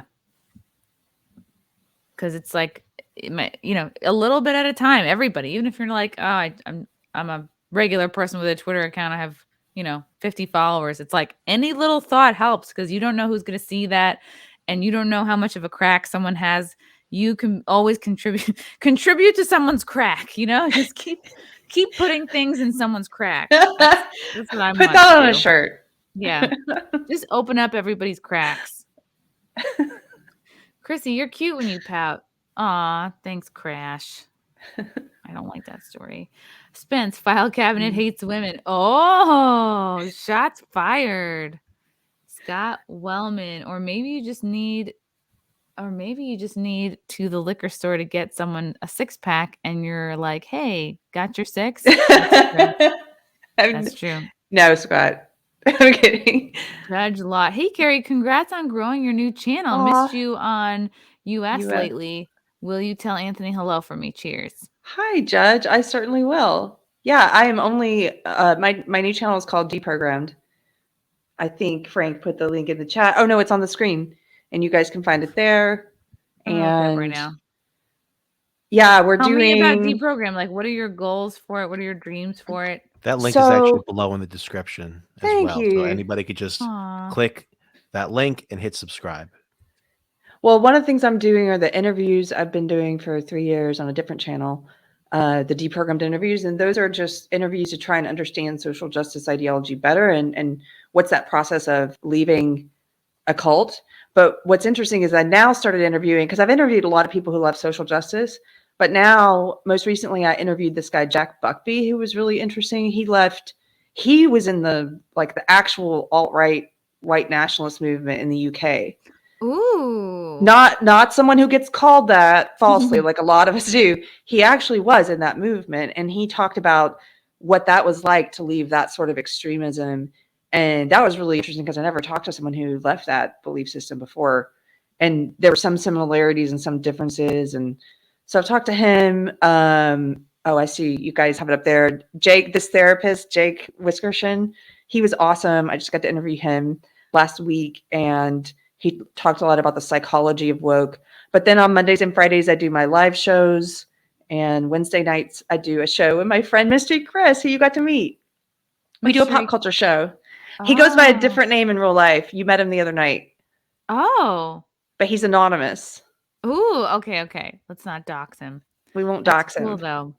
But you and I were at that when you were in town, and we met up briefly. And then there was this lady who butted into the conversation that Mystery Chris and another black guy were having, and this white lady butted in, and it ended up being... It was classic. Did you butt in and say, my pussy matters? Yeah. Anyway. I gotta find but that thanks lady. for asking me about it. I'm so excited. It's like, I feel like you can just do anything on your own. Like you really don't need anybody. Thank you. You're like a whole brand. Like you're the whole thing. So well, I am moving forward and trying to get my mojo back and stay positive and do things by myself, which, I'm someone... You never lost your mojo. Like you just need Thanks. to fucking concentrate and you're just going to let it, it's going to be great. It's going to blow up. So sometimes the thing that you're afraid of doing, I know this sounds cheesy, but it is the thing you should do. Yes. And I'm afraid of public speaking, for example. That's why I say yes to things like conferences and things, because I want to practice that more, because it terrifies me. Are you afraid of public did speaking? You used to be afraid of it? I'm afraid of anal, which means I need to do it more. No, I'm kidding. Yeah, I always feel a little bit afraid before I go on stage to do stand-up. Like I always feel like, oh God, I didn't learn enough about whatever town I'm in to bring up like anecdotal facts. I just always have a fear that I'm not going to like deliver the best set I possibly can. Like I have this fear, like generally just of not being prepared enough. I always feel like I'm not like busy enough even. It's weird. It's like a constant like you're not good enough. But then when you get up there, you hit that sweet spot where you do that, where you realize, oh, this is good. I got it. It takes, so you get the first laugh and you forget it's all bullshit. It's like, it just comes down to like, just connect with these people. Like really nothing else matters. Whatever jokes you think you have. I mean, you have your plan. You have this word bank of memorized jokes, but it's like at the end of the day, like that your credits don't matter. Your accomplishments don't matter. It's just like you are brought into the present moment of like, who are these people? What is their story? How can you give them the best time possible? How can you charm them? How can you weave them into the story? How can you weave them into your jokes? Like you're making a quilt, it's like, how do you bring these people in? It's like, is it like a game? This one comedian I worked with, he used to describe it like a tennis match. And he said and maybe you'll agree with him or not, but he was like, they return the ball to you. It's not just because you're throwing the ball out to them and then throwing it back. And it's this, you need the energy from the audience. Oh, absolutely. And you have to engage with them. Like I could never be a comic that's just like, just doing jokes and just doing comedy at people. Like I have to like get to know them, because that's why they're here. I think like they could be doing any number of things, watching Netflix at home. They could be doing literally anything else, and it probably would cost them less money. So I think you got to make it like worth their while and worth my while too. It's like I forget, like, yeah, you travel out, like how many hours it takes for you to get to these shows. Yeah. So it's like how do you make it memorable for yourself? Like I have to. I have this joke where I talk about necrophilia, where sometimes I lay on the ground and do it, and like last night I laid on the ground. It's like, and For the joke. Yeah, I pretend I'm dead. I have a feeling you have to go. No, I was going to read what somebody said about you because I agree. Oh, okay. Front Porch Conservative says, not busy enough. Chrissie has many things that you're involved in. I often wonder, when do you sleep? You work your butt off. Yes, I've seen this. You were just in Austin and you're in the middle of driving between all these cities, doing media appearances. You've got your podcast, you've got live shows, you've got this album. Congratulations on your comedy album and all these things. And I'm looking at you like, lady, I need to take a cue from you. You're juggling so much. Anyway, that's an outsider's perspective. I agree with Front Porch Conservative. Thank you. Show yourself some grace. Okay. So since we shouted out Keri's YouTube, she's gained 30 subscribers on Deprogrammed.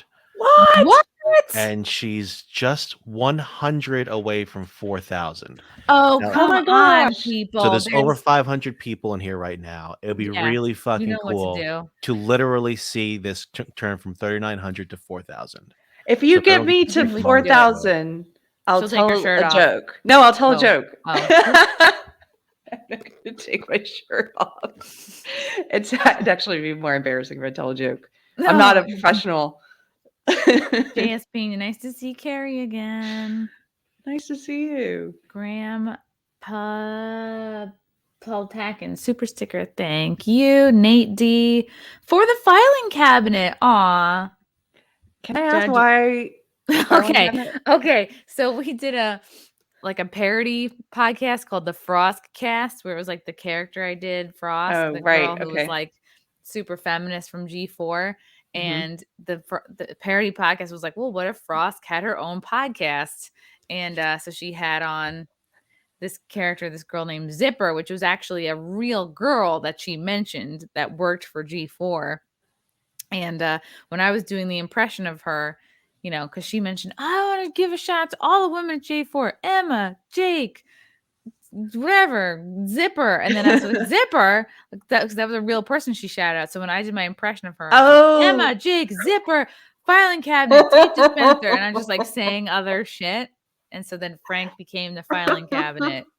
I love it. And he just never changed his avatar. No, It's- I am the filing cabinet. It's just the way it is now. But it makes kind me of think of the works 'cause jerk. You do keep things together. Like you do, you know, you do You hold it pull things hold it out of the together. cabinet, like different links. Yeah. Do you remember that scene in The Jerk, Chrissie? Classic comedy, Steve Martin, and he's like, I don't need anything. I don't need you. And then he just starts looking around the room and naming things like, all I need is this lamp. And he takes it. And then all I need is this paddle and just picking things out. It's exactly, it makes me think of that. Filing cabinet, Filing cabinet. stapler.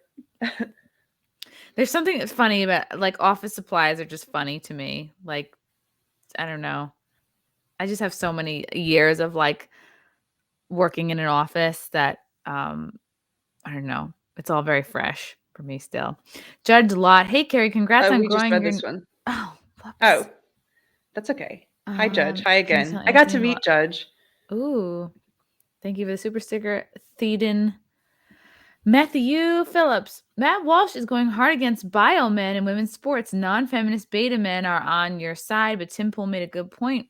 The swimmer didn't fuss until she got bumped out of the competition. Well, that's what it's going to take. It's going to take people losing and missing out on stuff for them to be like, this is fucked up. This, you know what I mean? It's so easy Yeah. to go along with it until it affects you directly. Yeah. Do you remember that comedian who was woke? And I interviewed him once, Jamie Kilstein. Now he Yes, left. I interviewed him too. He was booted out, you know.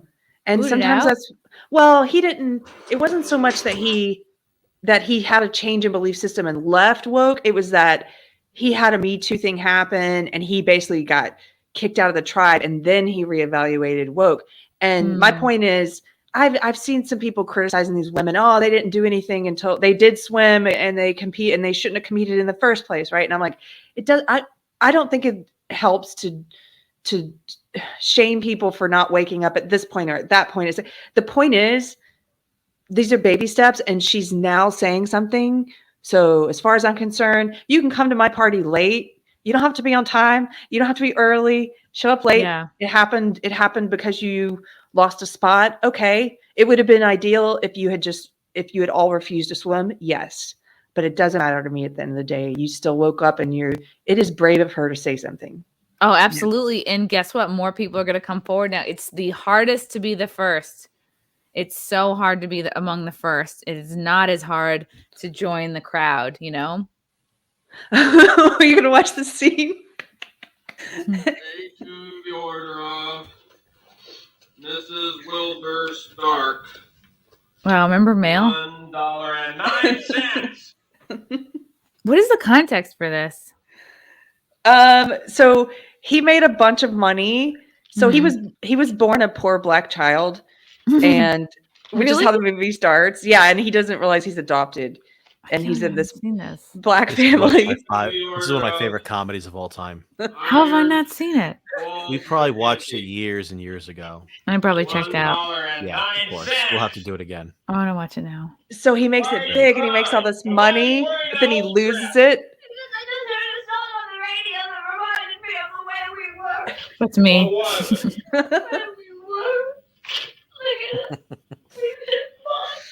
No, maybe you hit bottom, but I haven't hit bottom yet.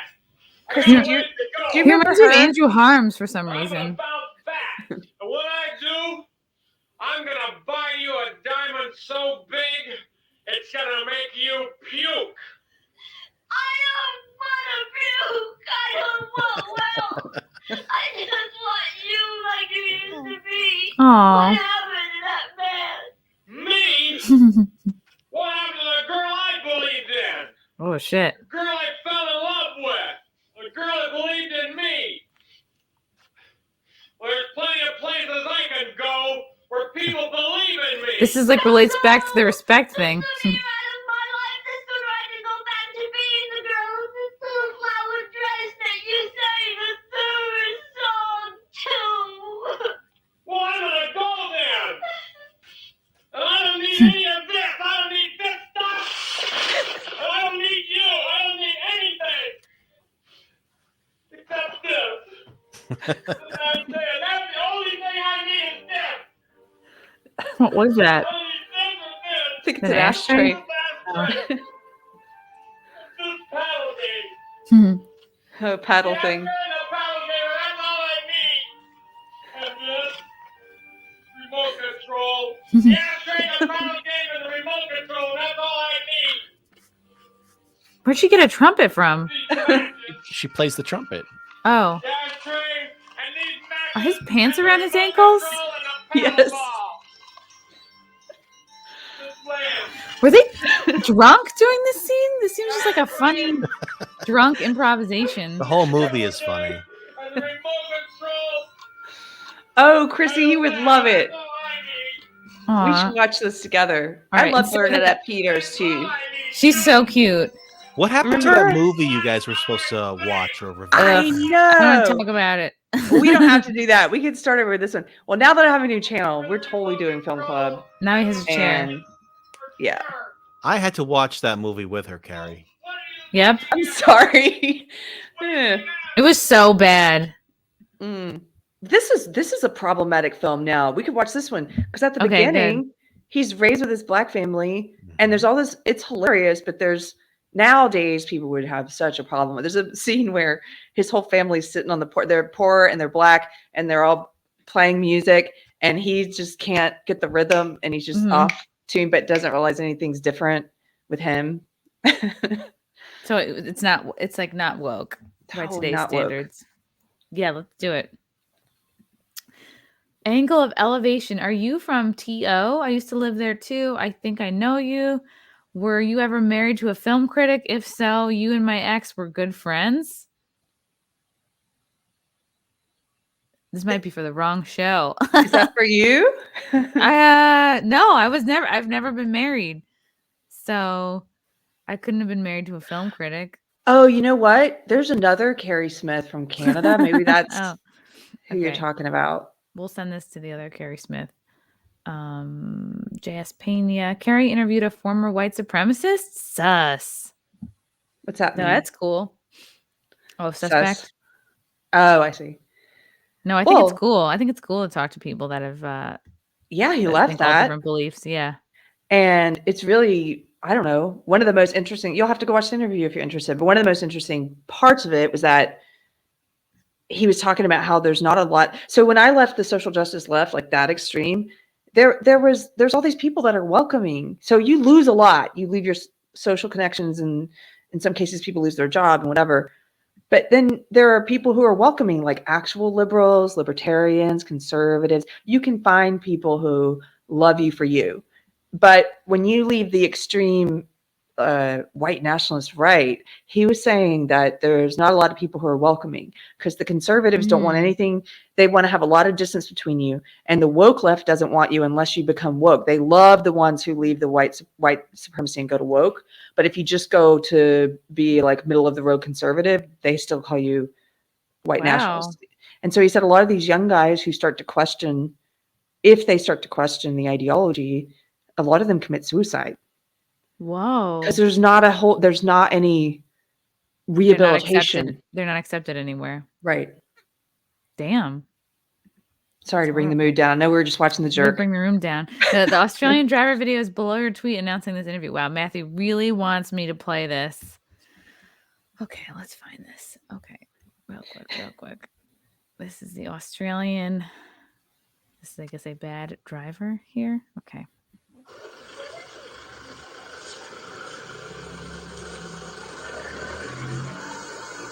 Uh-oh, what's happening? What are you doing? You fucking broken slut. Get the fuck out of Canberra. Go get a job and find something better to do with your fucking What have you done? What have you done? Can You I please reversed have your me. license? Honey, you just What? reversed me. I haven't fucking sorry. We're at a Traffic light and you do pull what you up. want, and you can do whatever you want, sweetheart. The media doesn't care about you. I'm not talking to the They media. care about you. Oh my God, what the hell prompted this?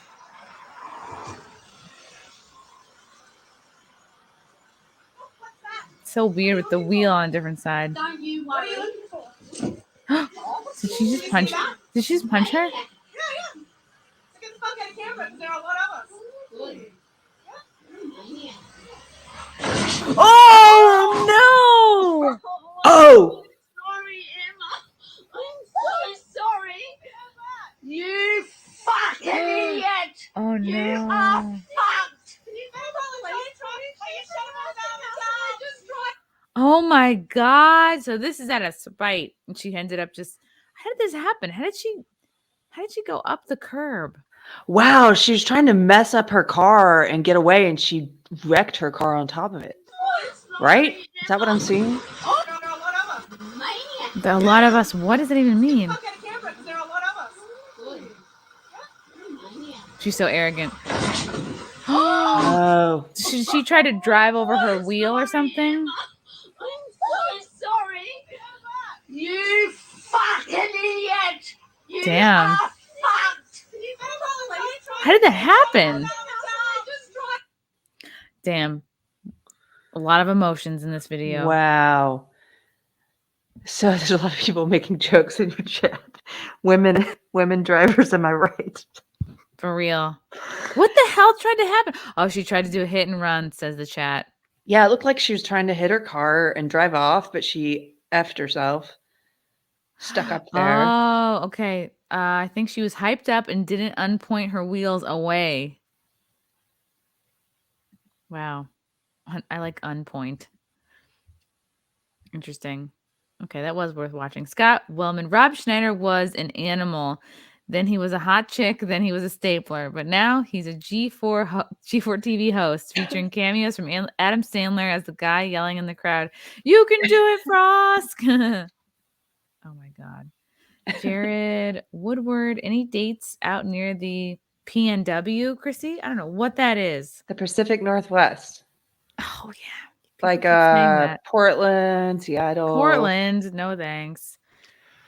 You know, it's weird. If you look on Google Trends, It's for weird. some reason, a lot of people are searching for you in Washington and Oregon. Why? I don't know. I don't. Thank you, I filing don't know, man. cabinet. Thank You're you, Fran. welcome. See, he has I'm all this filled with information knowledge. filed away. Yeah. All right, maybe I'll go there. I'm down. Oh, and Keri's up to 3,960 subscribers. Okay, so 40 away. What? 40 away. Come on. Thank there's you, 40 of guys. 40 Thank of you, could Frank. click I saw you over, in the click. chat saying, "Be somebody." That's another Be quote from the somebody? jerk. Yeah. Yeah, he gets his name in the phone book. He's all excited. He's like, "I'm gonna be somebody. My name's in the phone book." That's cute. But you remember phone books? I mean, it's so long ago. It doesn't. Kids probably wouldn't get it. Francis Montgomery. Hey, Keri, I had to resubscribe to your channel after being magically unsubscribed for some reason. Pulse Plus. It was great to meet you, Chrissy, in Tampa. Oh, it was great to meet you too. That was fun. Oh, I should have arranged some kind of a drink hangout afterwards. That's what I want to try to do going forward. Like always have an after party somewhere. Blackguard, I've thought that female athletes should just let these trans athletes just run their competitions by themselves. Then the women on their own marks compete against the actual women. What do you ladies think? That's a great idea. That is such a good idea. Like, let him go.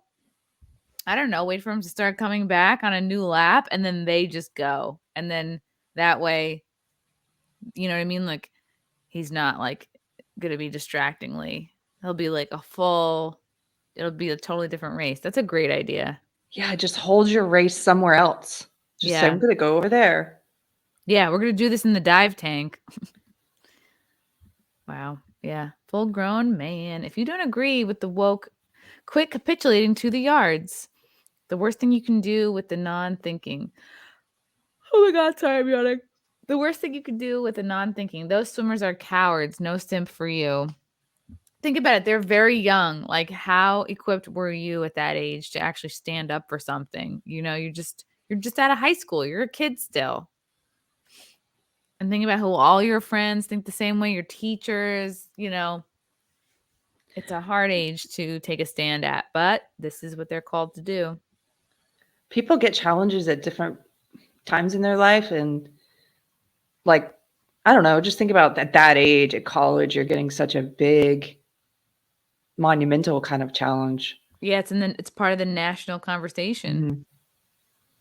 Uh-oh, she's at 3,980. 20 more of you. 20 more. Like, you're already here. You've already listened this far. You've listened to her for almost 2 hours. You're already a fan of her. Put on the cult music. You might. Hey, if you're still listening, it's because you're a fan of Keri Smith. Did you know that you could be somebody? Did you know that if you click subscribe on Keri Smith Deprogrammed, that your dick will gain a full 2 inches overnight? Yep, that's true. Follow the science. Click subscribe now. You don't want to kill your grandma, do you? Don't do it for yourself. Do it for others. Hit subscribe. Subscribe now. I'm going to cut Keri this Smith, she's going to change your life. She's going to help you reach your goals. Speak your truth, girl. Goals. Mhm. You're going to find a girlfriend or a boyfriend if that's what you need. You're going to finally get the strength to leave that abusive relationship. You're finally going to go back to school and get your GED. You're going to finally start going back to the gym. You're going to lose those final 5 pounds. You're going to read all those books that you bought that are just piling up in the background of your podcast set that you haven't touched in months. Subscribe now to Keri Smith's Deprogrammed and reprogram a new life. I don't know why that music makes me laugh so much.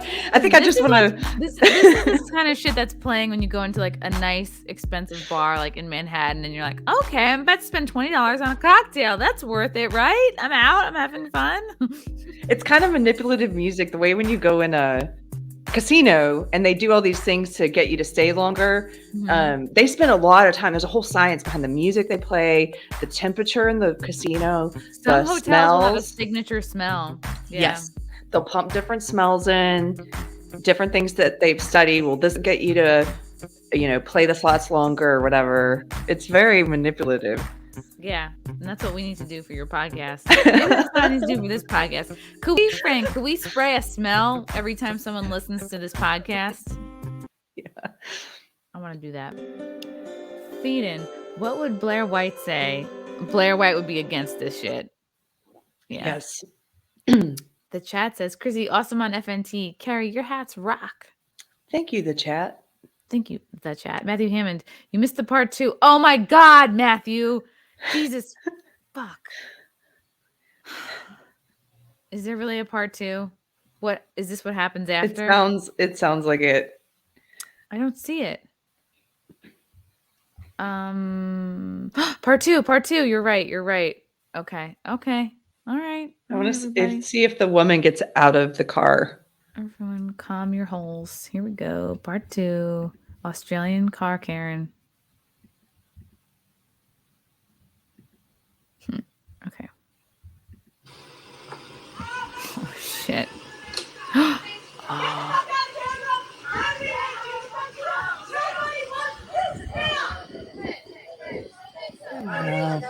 So she got out of her car and grabbed the flags. Excuse me.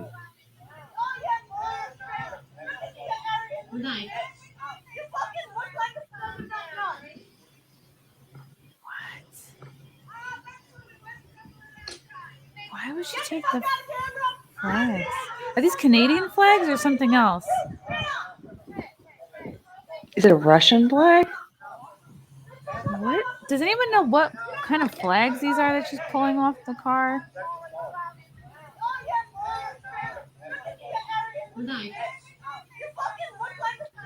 She's calling her an Aryan. Whoa. Yeah, is that an Australian? Get out of Canada. So these are Australian flags, and then she's saying get out of Canada.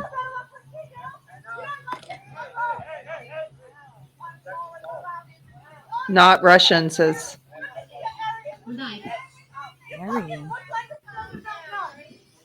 What? Okay. Interesting. Yeah, this is the same kind of like your brain has been broken by the last 2 years. Like the government won. Yeah. You're retarded now, and you need to go away. And do you think that people have gotten crazier, more on edge, more prone to let themselves be possessed by emotion? Or is it just that we have such access to such technology that we're recording it more often? I think, is it one or the other? Or is it a little of both? Yeah, like our worst moments can be so easily recorded and posted, and people have lost their humanity a bit. Because think of all the like examples we've seen of people getting the shit kicked out of them on the subway and no one's helping, but 5 people are recording it. It's become like trendy to just record fights and post it for likes instead of like being like, this is happening to a person and like you could actually step in and help. Plus the fear, like, no, nobody wants to get involved. I don't know. I'm not getting involved. Yeah. So people have like lost their humanity, lost their nerve. Don't be a pussy. I sent you a link in the private chat, Chrissy. Oh, did you now? What's this? Social Blade? Oh, somebody, people in the chat. Subscriber count. Live subscriber count. Yep, click that and wait a minute. I'm gonna tell a joke. Thank you, guys. Oh my God! You did it! We did it. We hit 4,000. It was that music. That music. It was the cult music. Thank you guys so much. Oh my God. That's really so satisfying to watch. It is. I just started this channel at the beginning of this year, basically, and really started using it a month ago. So I'm really happy. Thank you. That's awesome. Here's my joke. Thank you, guys. Okay. I'll tell you real fast. There was a pirate who walks into a bar, and the bartender said, "Those are some really cool earrings."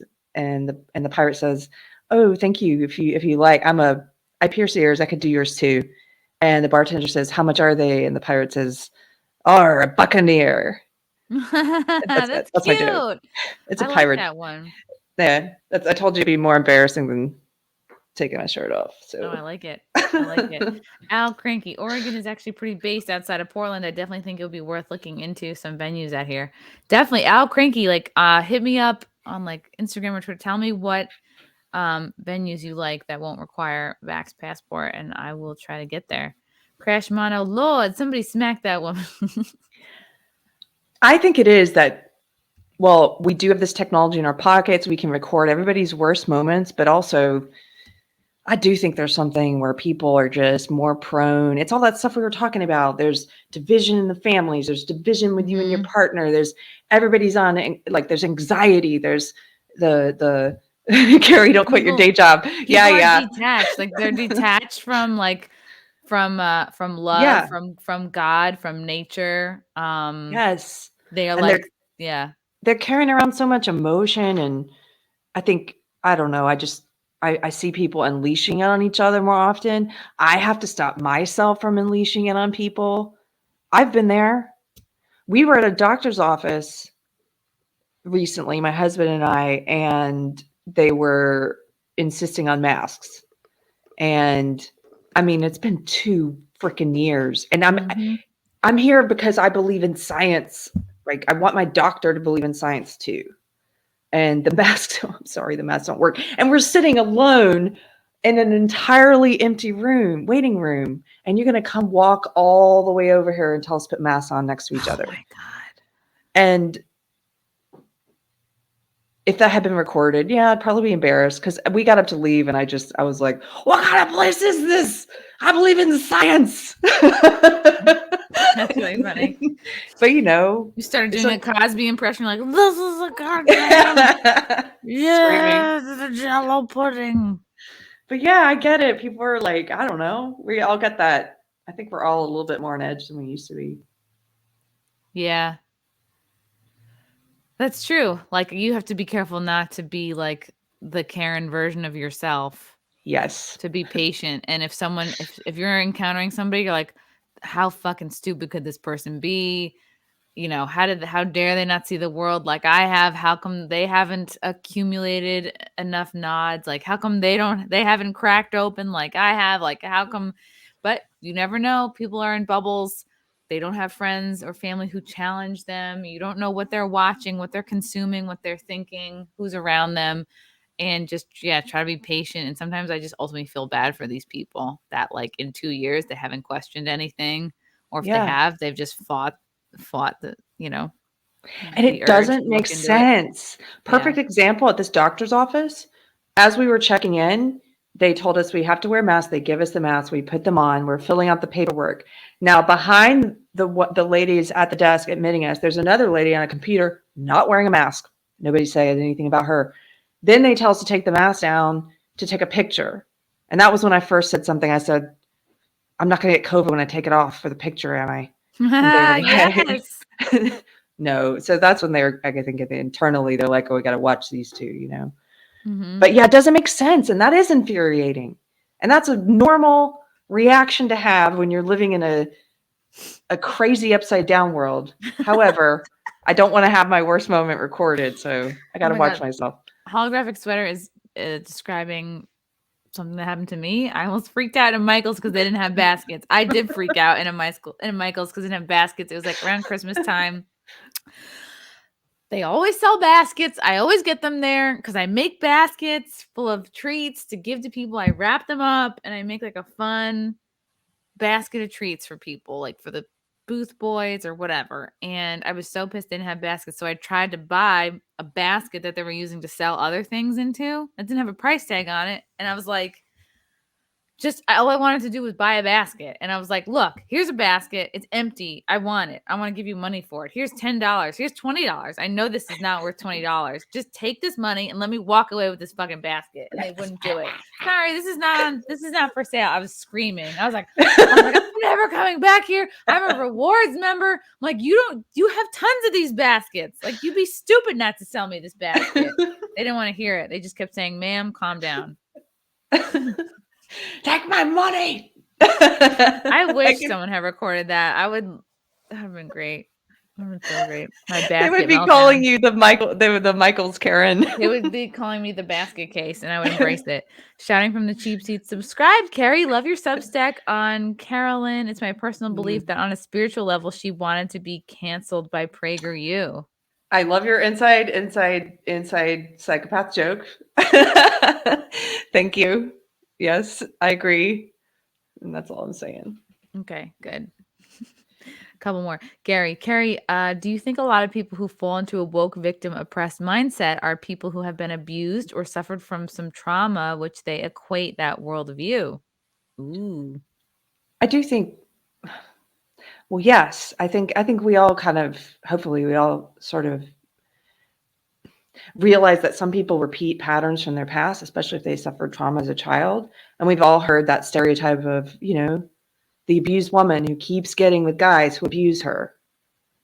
And part of that, I think, is some personality types are really good, like predators are really good, and there's all different kinds of predators, but they're really good at sniffing out prey and grooming them for whatever type of prey it is they're looking for. If they can look at you and say, that person has no boundaries, they let people walk all over them, they have a big heart, which is great, but they have a big heart to the point where I can use them and abuse them.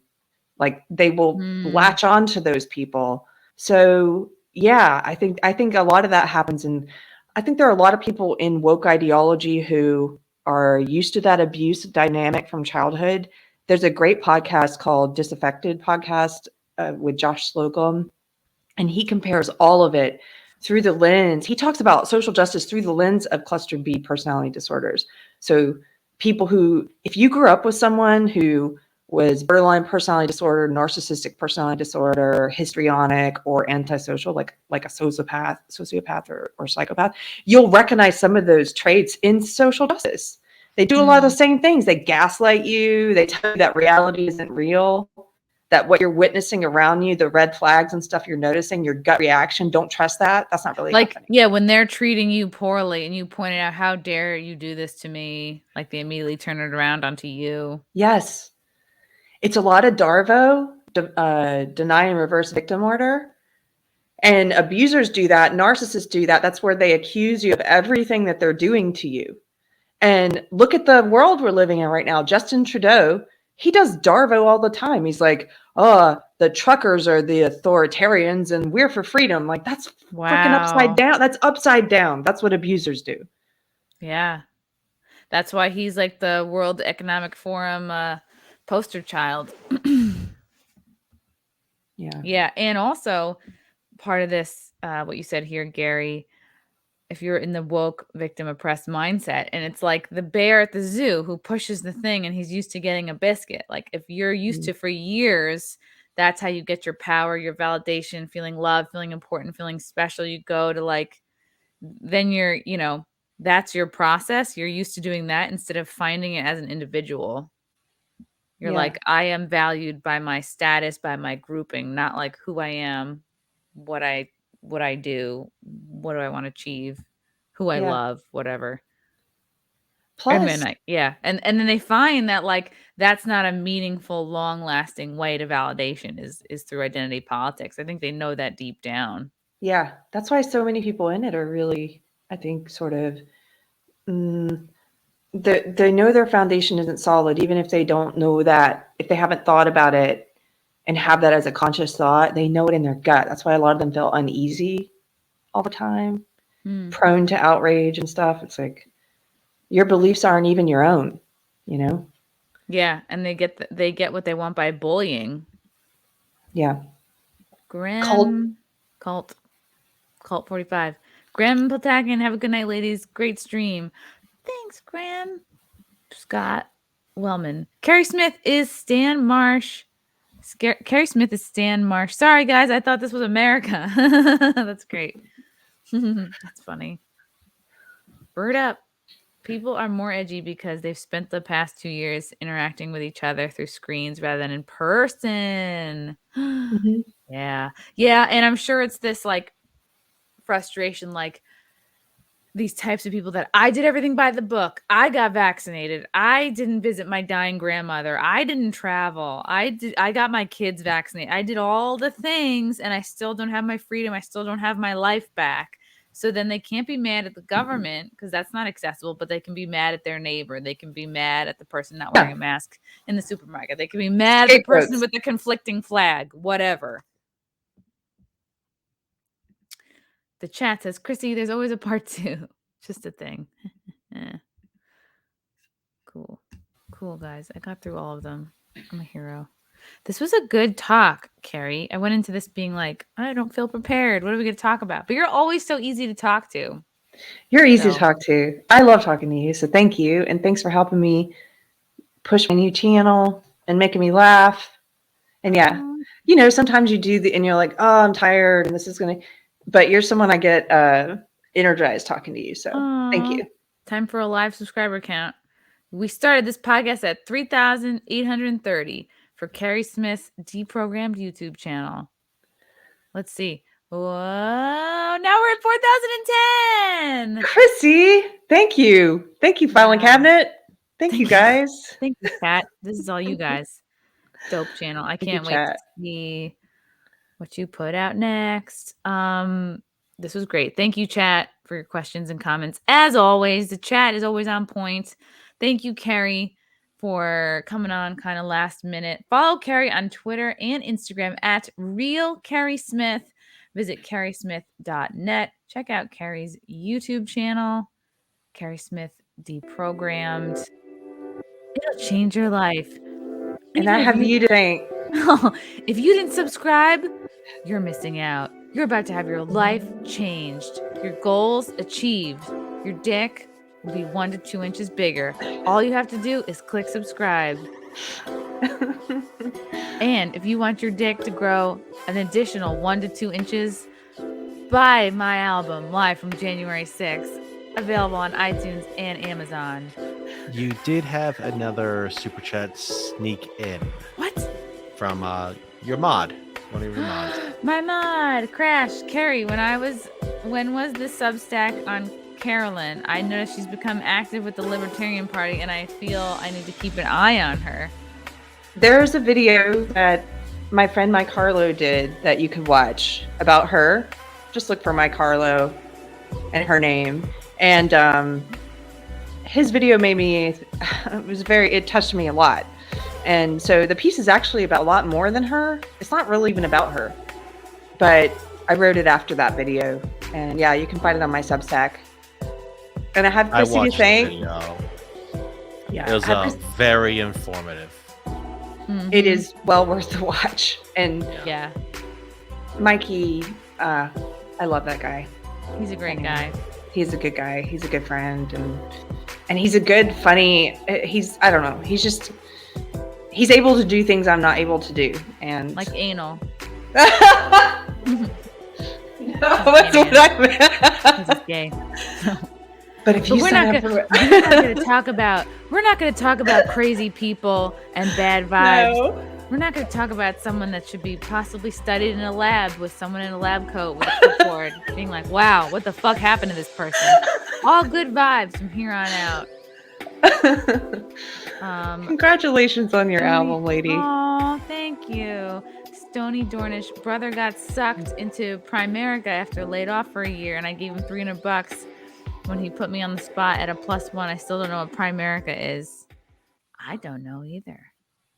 I bought the album and saw instant results. Look, another satisfied customer, Michael Stallo. Look at that.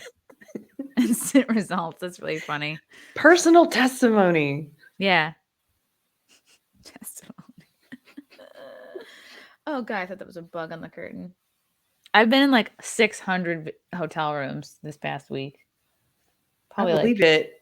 You, 5 or 4 you really are a busy lady. trying. Yeah. But then I'll be like unbusy for the next, Well, Content House Whee! gonna be. I think we're gonna be live streaming.